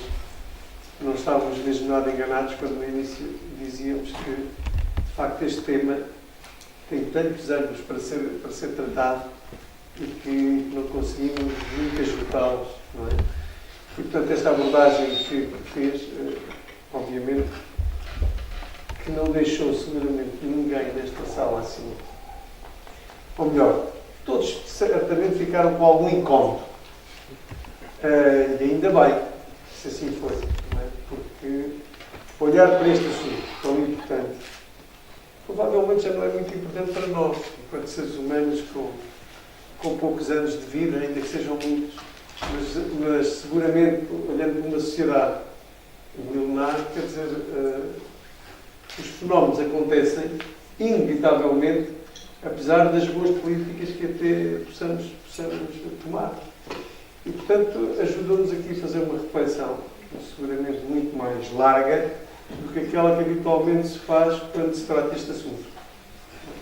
Normalmente fechamos sempre num ou outro critério, numa outra perspectiva muito económica ou social, e não com esta largura de território, população, para além da economia e da educação. E, portanto, quando olhamos para um tema do ensino superior a atuar no desenvolvimento do interior, foi interessante ver que nesta abordagem foi muito para além da educação e da economia e, sobretudo, se focou no território e na população. E, portanto, isso agradou-me imenso. Mas este foi um pequeno espaço, um minuto ou dois, para fazer a transição para quem está aqui connosco a participar nesta conferência e temos aqui um tempo para trocar opiniões, para colocar em questões e aproveitarmos a oportunidade que o professor Luís Osterbeck nos deu de estar aqui connosco e de poder também partilhar as suas opiniões e posições sobre este tema. Portanto, está aberto. Por favor, quem quiser colocar alguma questão, faça a favor de o fazer. Eu podia só que se identificasse, embora nós nos conhecemos quase todos, mas há sempre alguém que não se conhece e assim também é uma oportunidade de nos conhecermos a todos. Pronto, como não conhece, tem essa oportunidade. Temos que já o professor, faça a favor. Professor Tenho Patrício. pouco a dizer e certamente muito importante, mas quero felicitar o orador e agradecer-lhe a extraordinária reflexão que ele nos apresentou a todos. Eu estou muito relacionado, evidentemente, com o ensino superior, como sabe, às regras políticas que iam sendo seguidas. Tive problemas com isso, como sabe. E, portanto, penso que nós fomos aqui nos foi apresentada uma reflexão inovadora, uma reflexão desafiadora da nossa própria reflexão. E o que eu não seria capaz de abordar agora em termos nenhum dos que mencionou, sou particularmente sensível, digamos, à ideia do casamento entre as humanidades e as ciências. Sempre me pareceu que isso era fundamental. Quando fui estudante de filosofia, tive amigos realmente muito abertos e muito inteligentes. Estou a pensar fundamentalmente no João Carlos Passos Valente, que provavelmente vocês sabem quem ele foi. Era um dos amigos do Cadeiga, foi a primeira mudar da Luísa Lucas Soares. O Mário Cadeiga casou com o Luísa quando ele morreu, porque se suicidou, como sabe, não é? Era um rapaz inteligentíssimo. E falámos muitas vezes sobre estes temas. E, portanto, eu realmente tenho muita consciência da insuficiência da Universidade Portuguesa atual e da Universidade Internacional da época, não é? Porque precisava muito mais do que isso. Eu gostava de pensar e justamente a filosofia para ele era um domínio onde era possível e onde era obrigatório pensar. Aquilo que fez foi obrigar-nos aqui a pensar. Não foi fácil segui-lo durante a sua conferência. O filho com a máxima atenção do mundo, não é? Cheguei a pensar se realmente eu deveria comprar o tal medicamento para ouvir melhor, dá-lo para ele, para ouvir melhor. Nem sempre consegui ouvir bem, mas fiz os possíveis para ouvir bem. Tenho um pedido a fazer, assim, infelizmente, e não nenhuma questão a apresentar. É assim que seria possível nós conseguirmos o texto da sua conferência o mais depressa possível para realmente podermos então ler o que agora dificilmente ouvimos. Eu, pelo menos, com alguma dificuldade ouvi. Eu já comprei o aparelho para ouvir melhor. Deitei-o fora porque achei que não dava a ouvir melhor. Preciso cada vez mais de ouvir melhor. E quando ouço uma magnífica exposição, um magnífico desafio ao nosso pensamento, concretamente ao meu pensamento, sobre esta matéria que tanto me interessa. Eu fui professor do ensino primário, fui professor do ensino inicial, fui professor do ensino superior, fui diretor-geral do ensino superior e, portanto, fiz um esforço. Toda a gente reconheceu que era sério e, de certo modo, digamos, corajoso, na medida em que tive alguma chatice por causa de algumas posições que tomei, mas sinto-me realmente desafiado hoje por si a continuar a ser persistente, a continuar a ser teimoso e a continuar a ser, como eu ia dizer, corajoso naquilo que devo pensar. Tenho 80 anos, ou seja, tenho 18 vezes 4 mais de mim. Eu gosto de viver por ciclos de 18 anos e não dizer que tenho 80 anos. Isso é uma coisa que eu tenho 18 anos, já fiz 4 vezes e estou a ver se faço uma quinta vez. E, portanto, não queria ver se desta quinta vez eu não pensava coisas fundamentais, como são aquelas que levantam o ensino superior, para ser superior e não apenas ter o nome superior. Eu trabalhei no ensino superior e senti-me, às vezes, mesmo meus próprios alunos chateavam comigo quando eu queria que eles pensassem com alguma superioridade. E eles queriam que eu dissesse umas banalidades quaisquer, que servissem para fazer uns pontos e depois ter uma boa nota, não é verdade? Eu agradeço-lhe muito a sua exposição. Penso que estamos todos muito agradecidos. Eu não esperava que fosse capaz de fazer uma coisa tão boa como fez.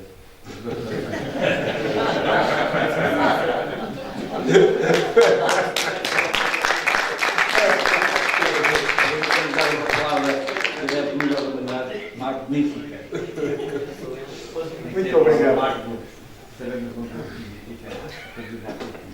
Muito obrigado, professor Patrício. E obrigado também pela presença. Obrigado. Bom, o Dr. Osterbeck, não tem atenção, não tem atenção. Eu ouvi o Dr. Osterbeck mais uma vez, milhares de vezes. Não sou tão bom aluno como o Dr. Patrício, mas tento ser o mais possível. Eu julgo. Melhor aluno que fui. Se calhar, sabe de tudo. Ora bem, eu só vou aqui dizer uma coisa, eu acho que. E vocês devem muito, também à minha prazer, para tomar o Pacheco da Maria. Isso, Eu era de amigo, e eu, como sabem, eu compreendi aquilo que estava a fazer, tomar. E ele sabia. Sim, sim. Exatamente.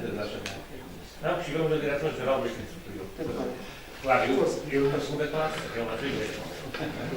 Não, eu só vou intervir porque eu acho que estas sessões são úteis se refletirem pensamentos e posições que se deve assumir no ensino superior. E vou intervir apenas porque o meu amigo, Luís Osterbeck, tocou numa tecla que para mim é muito querida. E quando eu fui diretor-geral do ensino superior, defendi essa postura. Em Tomar teve é um politécnico com uma vicissitude muito grande, uma grande força. Não herdou escolas do passado. Quando eu digo que não herdou escolas do passado, não quer dizer com isto que seja má ter herdado. Mas teve uma vantagem. Mal ou bem, se calhar não teve o bem, mas também já não teve o mal. Os vícios estavam instalados. E Tomar foi Figénes, e eu luto por isso. Fui, como o Sr. Professor Ferreira Patrício sabe, braço direito do Dr. Pacheco de Amorim durante muitos anos. Tomei a minha própria postura e a minha própria maneira de estar. E a certa altura o Dr. Osterbeck falou aqui uma coisa, se eu não tivesse dito, eu dou-vos a palavra, não falava nada. Era a ligação de Tomar com Porto Alegre e Castelo. Eu, para mim, na minha opinião e na minha visão de ensino superior, eu acho que Porto Alegre está muito mais protegido do que Tomar. Lá vem o que eu há pouco disse. Estar no interior não é um estigma nem um drama. Tem que ser aproveitado nas suas maiores valências. Tomar não. Preciso não esquecer que Tomar tem um comboio de meia hora para Lisboa, meia hora para Coimbra, tem uma autoestrada de um lado e uma autoestrada do outro, e tem um perigo muito grande, que é um lobo que ali se encontra. Não direi o lobo da Wall Street, mas da Wall Street, que é o Politécnico de Leiria. Isso é um perigo estratégico que nós lá temos. E de Santarém mais a sul. Eu conheci o bem. Exatamente. Eu fui candidato a presidente do Politécnico de Santarém, as pessoas dizem lá, das voltas que o mundo dá. Mas só com uma intenção, era dar independência à tomada, não tinha nada com a propriedade. E o que eu chamo aqui a atenção era desta estratégia que eu, por acaso, e o Dr. Osterbeck fizemos parte desta reflexão, que era justamente criar um triângulo, matematicamente falando, não equilátero, mas um triângulo possível que tivesse um redimensionamento rotacional e que abrangesse uma certa e determinada região do país, que era Porto Alegre, Castelo Branco e Tomar. Nenhum dos professores que aqui estão, o Dr. Timorado, o Dr. Albano, pertenceram a essa leve que nós defendemos há 20 e não sei quantos anos, há 30, aí, e foi uma pena para todos nós, principalmente para Tomar. E acho que o que o Dr. Osterbeck disse é extremamente importante, e eu acrescentaria o seguinte: nós temos no ensino superior que criar a chamada interligação de valências, ou seja, não repetir o que os outros fazem de bem. Eu tenho um caso, vou acabar aqui, que eu acho que devo fazer, quando eu cheguei à Direção-Geral do Ensino Superior, em 2002. O Sr. Presidente do Politécnico de Porto Alegre, o Dr. Nuno Oliveira, que eu muito estimo, vai ter comigo e diz que: José Manuel, eu tenho uma proposta que eu acho muito vantajosa para o país e para a região, que é o custo de enfermagem veterinária. O custo de enfermagem veterinária. Está a bater a palavra. É um aparelho. da enfermagem veterinária. Eu dou isto como exemplo. O meu antecessor tinha sido o Dr. Jorge Pedreira, como se recorda. Que diga aqui em boa verdade, quando eu estava diretor-geral do Ensino Superior, quem mandava era o Dr. Patrício. Mandava lá os técnicos todos, nem sequer me passava o cartão, mas pronto. Eu nem lá estava. Eu nem lá estava, exatamente. Bom, e o Dr. Nuno Oliveira pôs-me essa questão e eu disse, eu acho isso bem, o curso de enfermagem veterinária, a escola dela estava a falir, tinha o curso de aquicultura, tinha não sei o que da agrária, está tudo falido, as agrárias estavam tudo falido, isto não vale a pena, vamos chamar as coisas pelos próprios nomes. E a enfermagem veterinária foi uma grande ajuda e uma grande ideia que o Dr. Nuno Oliveira apresentou na Direção-Geral. O meu antecessor tinha dito assim, não é de aprovado porque não tem relevância social. Ainda tenho isto guardado em minha casa. Isto é só, eu acho que a história tem que ser factual, tem que falar a verdade para as pessoas saberem quem é quem, na verdade. E eu digo ao Dr. Nuno Oliveira, aqui está que eu vou falar com o professor Pedro Lince, ministro na altura, como era o seu professor, não havia secretário de Estado, ou antes, exatamente, e eu fui ter com ele e disse, olha, o seu professor, aqui vou ver isto, sou ministro, eu agradeço que seja aprovado o curso de enfermagem veterinária. E ele disse, tem toda a razão, faça-me o despacho. E deu o seu conselho, que eu, no final do Dr. Nuno Oliveira, e disse, olha, o curso está criado. O curso enche, constantemente, é um curso e na altura, então, em 2002, de grande referência nacional, e todos ficaram. Eu só vou repetir para dizer o seguinte. Depois de eu sair da Direção-Geral, qual não é o meu espanto? Quando eu vejo que o Instituto Politécnico de Viseu criou na Escola de Lamego um curso também de enfermagem veterinária, como Porto Alegre tinha criado 2 anos antes. Fez-me lembrar do célebre professor Mira Fernandes, de Matemáticas. Havia, na Primeira República, havia apenas uma faculdade de Matemática. Era a Faculdade de Matemática de Coimbra. E a Primeira República criou a do Porto e a de Lisboa. O que é que o célebre professor Mira Fernandes disse? Criaram 2, estragaram 3. Muito obrigado. Muito obrigado. Mais alguém quer intervir?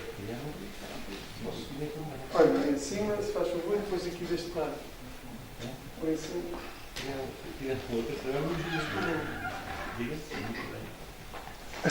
Boa tarde, o meu nome é Luís Henriques.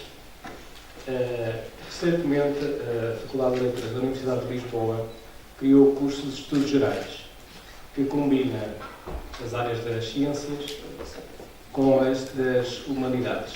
Queria saber qual é a sua opinião sobre esse curso, uma vez que a sua comunicação relevou esta questão, e como é que via, ouvi agora o anterior interlocutor, que a imitação não é a melhor forma de seguir. Como é que devia replicar de forma diferente um curso destes numa parceria entre estes politécnicos que foram referidos? Obrigado.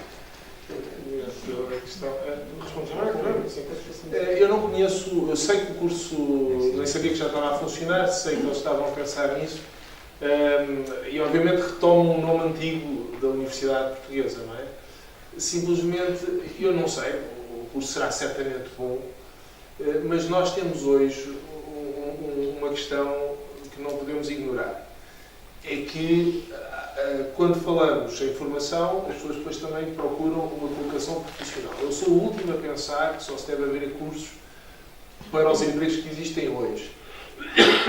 Mas eu não sei se a expressão estudos gerais, a não ser que sejam formandos muito bons, com uma grande visão estratégica, e esses são sempre necessários, mas esses podem estudar uma coisa qualquer, encontram sempre colocação.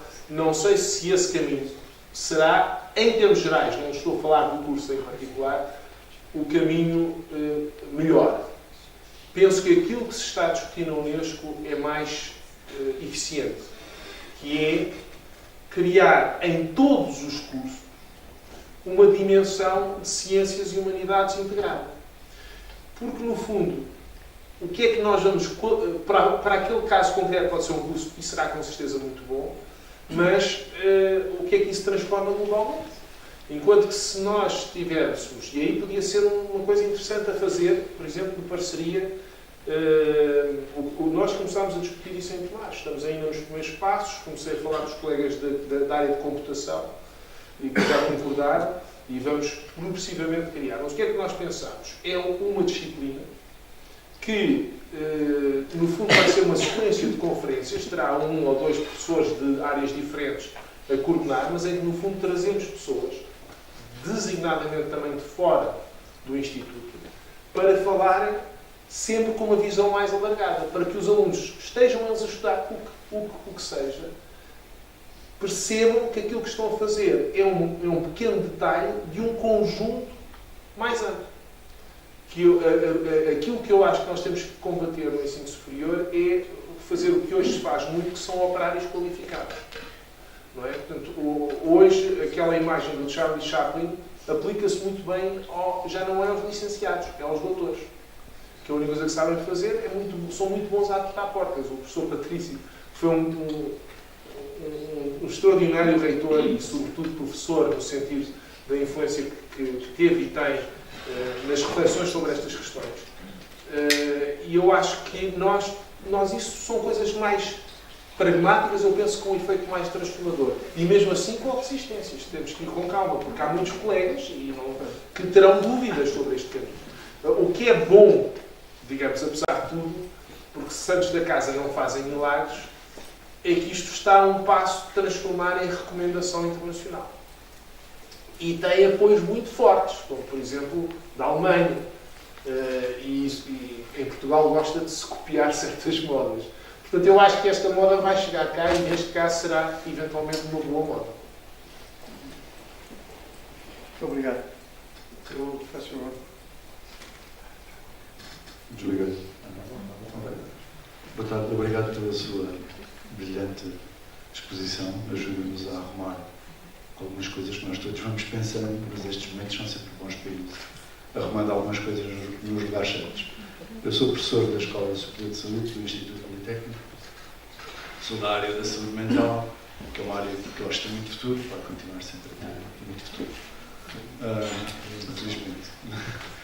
Em termos de trabalho, infelizmente, para as pessoas que sofrem de problemas dessa área.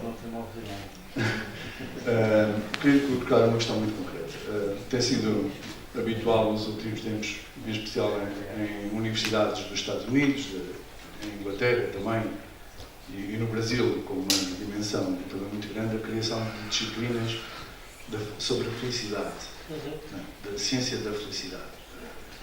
E eu irei agora, no início de maio, ao Porto, a um congresso, fazer também uma tentativa de validação junto da comunidade científica, se assim podemos chamar, de fazer uma comunicação sobre a possibilidade de introduzir no ensino superior, aqui, num curso de licenciatura em enfermagem, de uma disciplina de ciência da felicidade.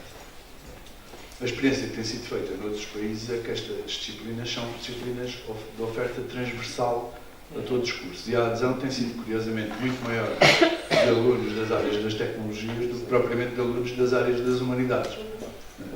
Eu queria colocar esta questão muito concreta. Se olha para este tipo de experiência, que é uma experiência muito limitada, estamos a falar de uma disciplina que provavelmente terá 20 horas, ou coisa que o valha, se olha para este tipo de experiências como experiências que se podem enquadrar nesta transformação de introduzir as humanidades nas tecnologias e de criar estas zonas de interseção que eu acho que têm todo interesse no futuro. Obrigado pela questão. Só lhe posso dar os parabéns. Estou totalmente de acordo. É uma área... Hoje falamos muito nas humanidades. As disciplinas e a academia é conservadora. E é conservadora por boas razões. Para não correr atrás da última moda. Mas em momentos-chave, às vezes é demasiado conservadora. E particularmente o setor das humanidades, durante demasiados anos andou a chorar que era maltratado, sem ter a capacidade de perceber que tinha que ele próprio se reestruturar. Para poder manter aquilo que fazia, mas abrir-se a outros campos. Esse é um campo importante. E no Conselho há uma... Digamos, eu sei que a questão de estudos de felicidade não é apenas a psicologia positiva, mas a psicologia positiva é uma componente fundamental. E eu posso lhe dizer, quando fui eleito secretário-geral do Conselho de Filosofia e Ciências Humanas, uma das primeiras coisas que fiz foi convidar o Instituto Internacional de Psicologia Positiva a filiar-se no Conselho. Eles têm hoje um projeto coordenado pelo James Pawelski a nível mundial, muito interessante. E se conseguir levar a sua avante, era interessante até informar essa acho que é. Já agora dizer uma coisa interessante. Nós no Ocidente desprezamos certos avanços da nossa ciência. O James Pawelski é consultor especial do governo chinês a convite do Xi Jinping. Portanto, eles não se distraem. Eles percebem que têm um setting da população do planeta para governar e interessa por isso. Posso dizer qualquer coisa? Não sei se há mais alguém. O doutor já me dizer, mas já agora quanto isso é já me dizer. E depois já não há mais, vou encerrar depois. Obrigado. Não sei se há mais alguém. Ok. Faça O favor. Dr. Alberto Miranda foi aqui professor de matemática, mas aquilo que ele gostava realmente era de botânica. Toda a gente percebia. De forma que ele escreveu, inclusive, um livro, que foi publicado naquela coleção da Cosmos, pelo Bento Caraça, A Descoberta do Mundo Vegetal, ser professor de matemática. Mas esta ligação entre a matemática e a botânica, portanto, entre as humanidades e a ciência, ele levou aqui de Porto Alegre, foi professor, e foi daqui que foi para Évora, depois para o professor do Liceu. De forma que eu nunca me esqueci desta ligação entre o Dr. Miranda, entre Porto Alegre e Évora, porque eu fui adotado como filho por ele. Era o meu pai de Évora. Eu tive 3 mães também. Tive a minha mãe de Montarzil, a minha mãe biológica, como se diz. Tive a minha mãe, a sobrinha de Pascoais, era a minha mãe da Amarante, que a certa altura me adotou como filho. Eu tive que levar a minha mãe à Amarante para conversar com ela. E, portanto, eu fiz a minha tese de doutoramento com um grande amigo de Pascoais, que foi o Leonardo Coimbra. E o Leonardo Coimbra também foi o que se formou em Coimbra em matemática, e foi professor de filosofia, com grande oposição dos filósofos propriamente ditos, a começar pelos Coimbra, evidentemente, e a continuar nos outros, não é? Porque ninguém aceitava que um homem de matemática, que é aliás um excelente professor de matemática, é o Francisco toda a gente, fosse fundada a Faculdade de Letras do Porto, e onde criou o curso de filosofia, onde foi, digamos, talvez o melhor filósofo português que nós tivemos no século XX. Não digo o melhor filósofo português sempre, porque eu continuo, desculpem que eu defendo a Évora sobre esse aspecto. Eu acho que se calhar o melhor filósofo português sempre foi o Pedro da Fonseca. Devo dizer que tive dificuldade em Évora em conseguir criar o colégio Pedro da Fonseca. Quem é o Pedro da Fonseca? Não sabem, vão estudar. Pedro da Fonseca é a maior figura da filosofia que nós tivemos, talvez, é hoje. De forma que esta ligação entre a matemática e as ciências em geral e a filosofia, eu aprendi aqui com o Dr. Miranda, em primeiro lugar. Foi o primeiro intervalo que passei no Liceu de Évora, às 11 da manhã, quando a gente ia tomar café, e conheci-o na sala dos professores, foi o Dr. Miranda. Foi aí que ele realmente se revelou como a personalidade extraordinária que era, vindo de Porto Alegre, como professor de matemática, mas realmente um grande apaixonado pela botânica, ou seja, o casamento ali, não sei se regular do ponto de vista cristão, se não, mas o casamento era evidente entre as ciências, particularmente a matemática. Portanto, a relação entre as ciências e as humanidades e era uma união de quando facto. morrer cedo, abriu uma gaveta lá em casa dele e disse, olha, aqui está o meu espólio. Portanto, quando eu morrer, trata dele. Não consegui, porque quando ele morreu, a viúva levou o eu estou, fica sabendo, para não te esquecer, eu estou neopitagórico. Também uma ligação muito grande entre as duas. Eu queria, já dizer, muito obrigado. Já dizer, fechávamos este ciclo de conversa. Muito obrigado. Queria cumprimentá-lo pela excelente conferência e queria trazer aqui, queria me apresentar, meu nome é Jair Azevedo, tive um percurso profissional ligado à medicina, fui cirurgião-geral, agora estou retirado, e a palavra ou a frase que me faz intervir neste momento tem a ver com o chamamento que fez para a dignidade humana. Quando fiz o curso e exerci a minha atividade, foi com uma carga de grande respeito e de dignidade em relação ao semelhante e à atuação no dia a dia, digamos assim. E também me apercebi ao longo destas décadas que houve uma barreira, houve uma parede que sinto que se ergueu neste relacionamento humano entre a atividade dos profissionais de saúde e os utilizadores, os doentes, que tem a ver com as tecnologias, com o grande desenvolvimento das tecnologias, não só no diagnóstico, mas também no uso diário, na utilização diária das técnicas de digitalização e da utilização dos computadores nesse relacionamento. Por outro lado, os próprios constrangimentos financeiros para, não só das famílias, mas também dos Estados, para darem, digamos assim, um tratamento que deveria ser considerado humanístico em relação às pessoas que utilizam estes serviços, dificultam isso. Quer dizer, há uma limitação e pensa-se que essa limitação vai crescer no futuro, com o aumento exponencial não só das doenças, algumas epidemias que estão a surgir, como as neoplasias, mas também com a diferenciação tecnológica para os tratamentos e o encarecimento desses tratamentos. De que forma é que pensa que isto pode ser resolvido para conseguirmos preservar este valor fundamental? Isto tem a ver também com o Politécnico, uma vez que forma pessoas que trabalham na área de saúde, no sentido de defender como fundamental esta dignidade dos humanos. Obrigado. Essa questão é muito interessante, eu agradeço muito. Mas atrevo-me a dizer o seguinte: aquilo que fez de si um médico que colocou a dignidade das pessoas no centro das suas preocupações não foram os conhecimentos estritos da engenharia da medicina, mas foi a educação, provavelmente, que teve, da faculdade, da família, etc., que o levaram a considerar os valores humanos como os mais importantes. E por isso é que eu penso, há de facto essa deriva de fabricação de técnicos nas mais diferentes profissões. Na área da medicina há um paradigma disso, que é o Dr. House, que é o indivíduo que é aparentemente um extraordinário médico, mas que testa pessoas.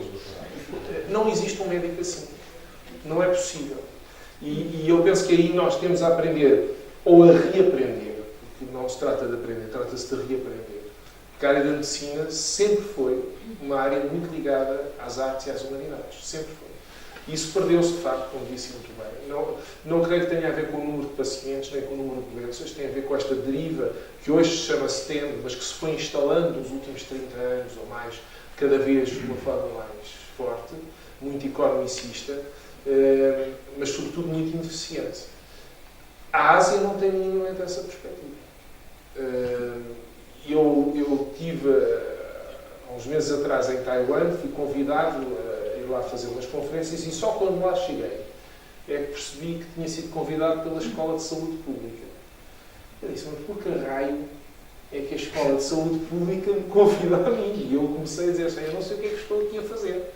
Porque eu de medicina e de saúde só percebo estar doente. A minha única especialidade é estar doente.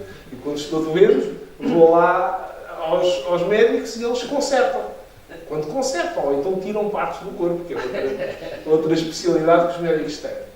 E eles interromperam imediatamente e disseram, e atenção, não era uma escola de medicina tradicional chinesa exclusivamente, nem fundamentalmente, o coordenador é o coordenador da Associação Internacional de Diagnóstico do Cancro de Mama, portanto, não lembro o nome exato, mas portanto, é um médico, é professor de uma série de universidades ocidentais. Ele disse, a medicina é obviamente uma disciplina das humanidades. E todos os nossos alunos têm filosofia como uma disciplina obrigatória todos os anos da faculdade, não é uma. Todos os anos da faculdade têm disciplinas de filosofia até o último ano do doutoramento. Isto que é o mês que agora está a discutir, não é nenhuma novidade, atenção. Nas melhores universidades asiáticas, não na Índia, mas noutros países, isto está a ser instalado. E, portanto, eu penso que a resposta será esta, quer dizer, o que também disse, não sei, acho que foi o colega ali que falou, que a reação dos alunos das tecnologias é muitas vezes melhor. É verdade. Nós trouxemos um professor de filosofia, Harold Susan, que é da Universidade de Nova Iorque, a tomar há pouco tempo, e ele é especialista em ética na tecnologia, foi discípulo da Hannah Arendt. E eu falei com os meus colegas de engenharia, eles disseram, é uma boa ideia ele vir e tal, e nós trabalhamos juntos no mesmo grupo de investigação internacional, e eles ficaram todos espantados, não os meus colegas, mas ficaram todos espantados com a reação dos alunos. A reação dos alunos foi entusiástica. Porque a esmagadora maioria dos alunos, quando vai para o ensino superior, mesmo esses que andam aí a beber cerveja, etc., são pessoas normais, o que quer dizer que são pessoas boas e que gostavam de ser mais cultas. O problema é que a gente não os deixa. Portanto, nós a única coisa que lhes damos é dinheiro para as festas do calor, para não sei o quê, para se incomodarem por aí. Dizemos que podem faltar a todas as aulas que lhes apetecer, que podem fazer barulho, que não podem chegar atrasados às aulas, etc. E no fim eles dizem, pronto, ok, ao menos deem no canudo. E eu penso que o caminho passa por aí. Volto a dizer, é mais fácil em instituições mais pequenas, com lideranças fortes, porque podemos convencer os nossos colegas, do que nas instituições muito grandes. Mas eu acho que muito importante aquilo que disse. Mas o que disse acho que se aplica não só à medicina. Acho que um bom engenheiro pensa nas pessoas que lá vão viver nas casas.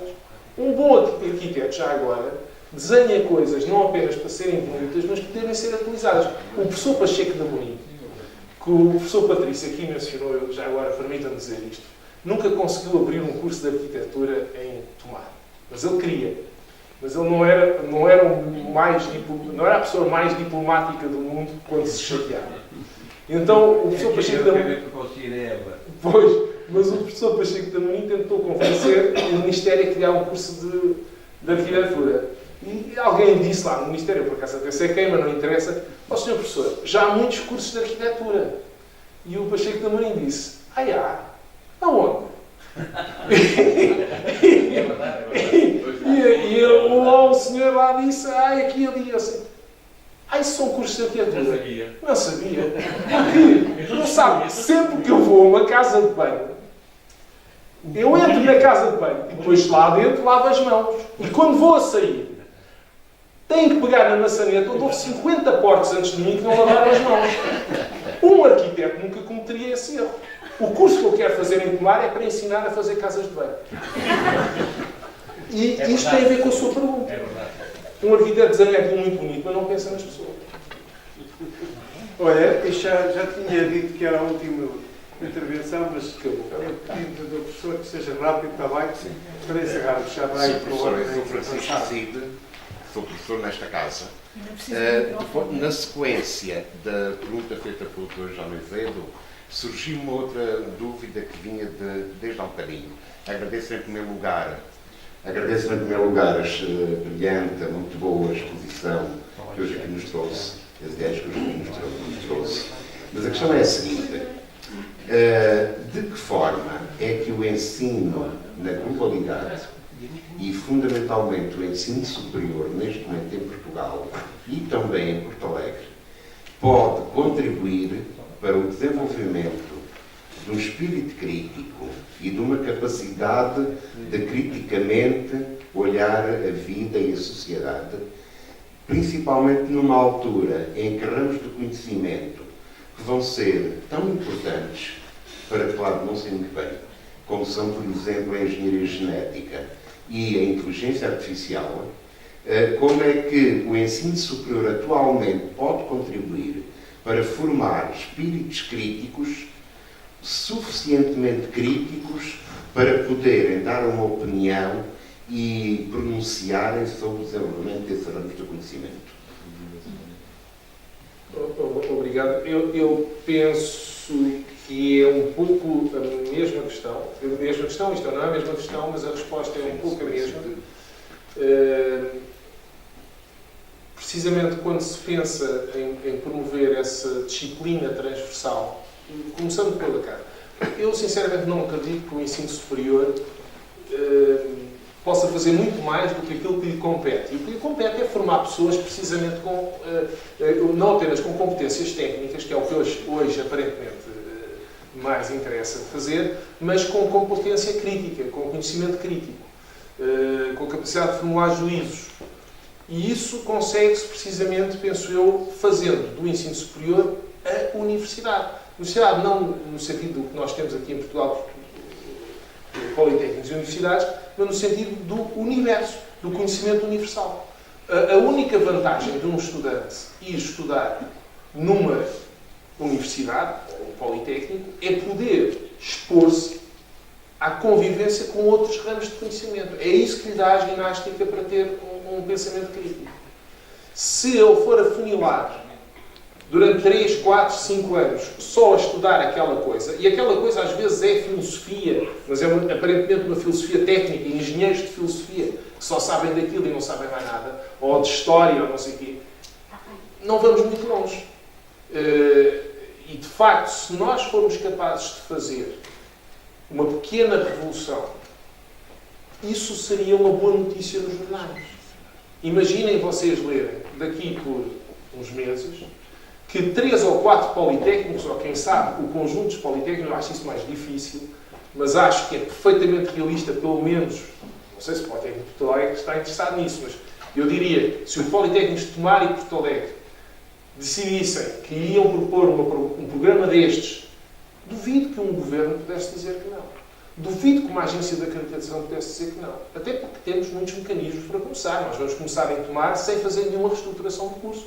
Vamos, num primeiro momento, enfiar isso em disciplinas já existentes.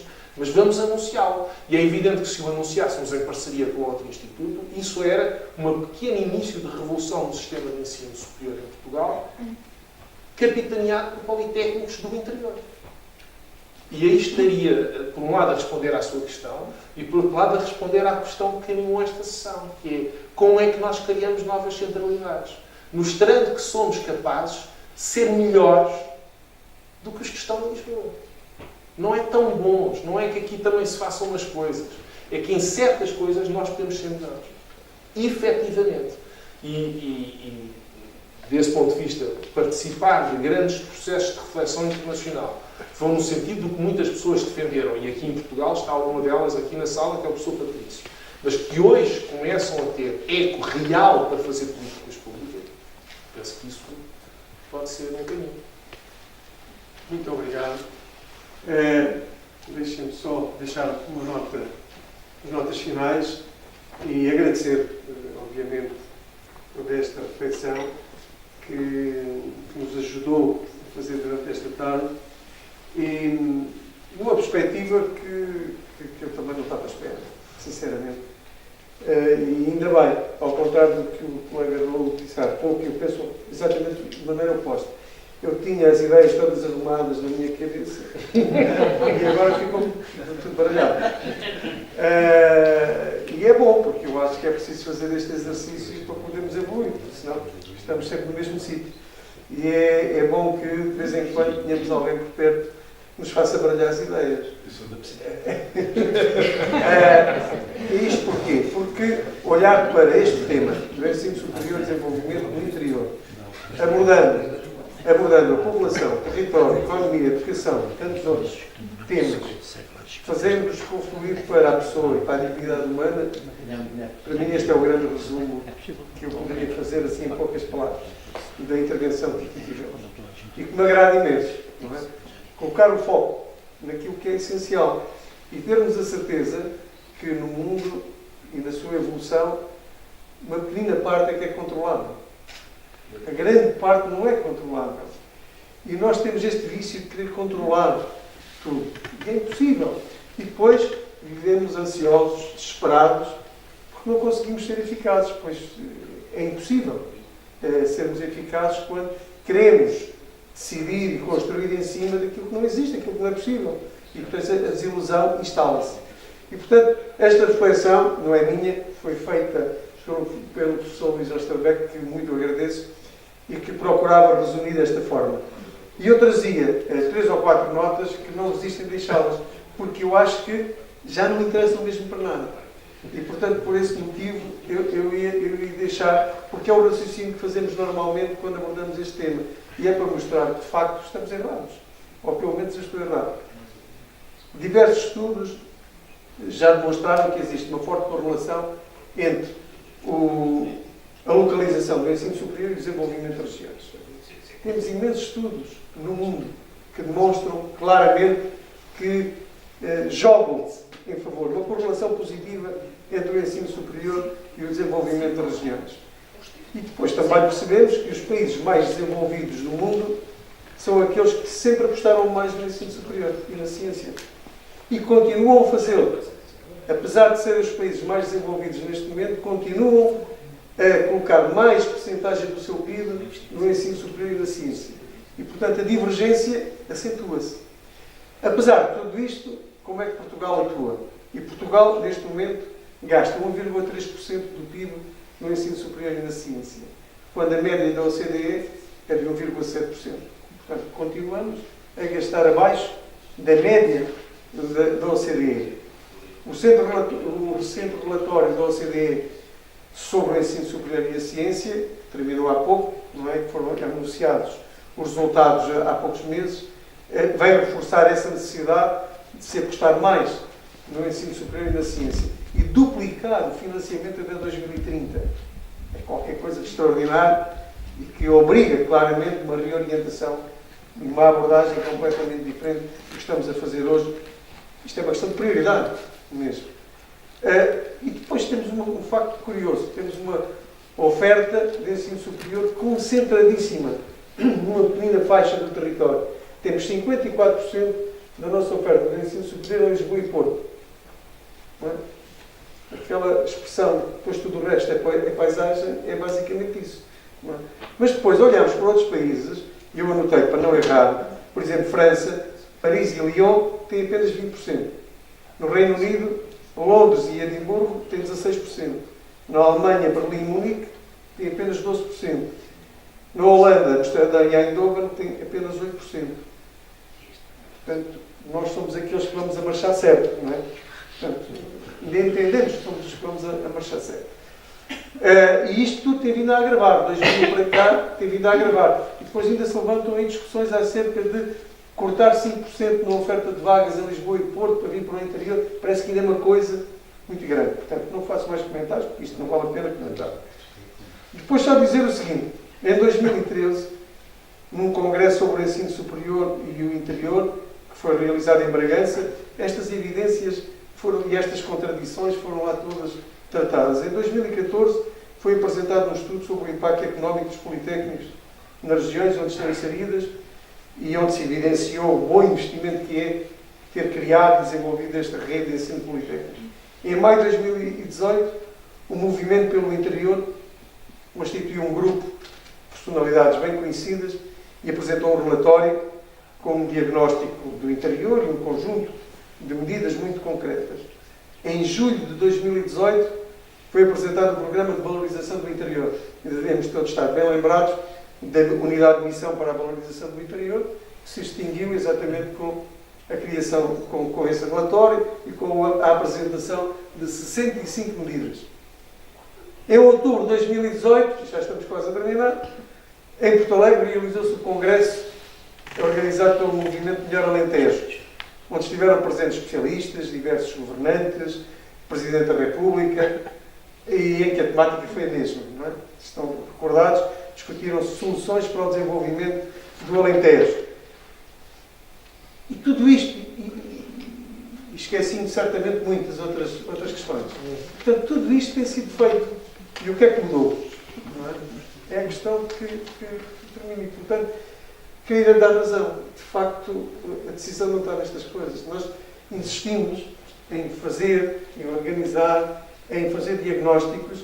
As medidas são apresentadas. O que acontece é que muitas discriminações fiscais, choques fiscais, centralização de serviços públicos, forte investimento em mobilidade terrestre, rede viárias, etc., água, e nada aconteceu até o momento. Não é? Tantas medidas, tantas propostas muito concretas, nada aconteceu. E, portanto, o diagnóstico está feito, bem feito. As consequências da inação estão à vista de todos. É urgente, obviamente, uma resposta, apesar da pequena parte que nós temos de capacidade de inverter tudo isto, mas não podemos deixar de fazer a nossa parte também. E existe vontade ou não existe vontade, quem tem poder. Eu termino dizendo o seguinte, e pergunto muitas vezes como é que foi possível os portugueses de há mais de 500 anos ter um império intercontinental e os portugueses da atualidade não conseguirem sequer gerir um retângulo tão pequeno. Mas pronto, mas é tudo que tem. Muito obrigado, Sr. Presidente. Muito obrigado.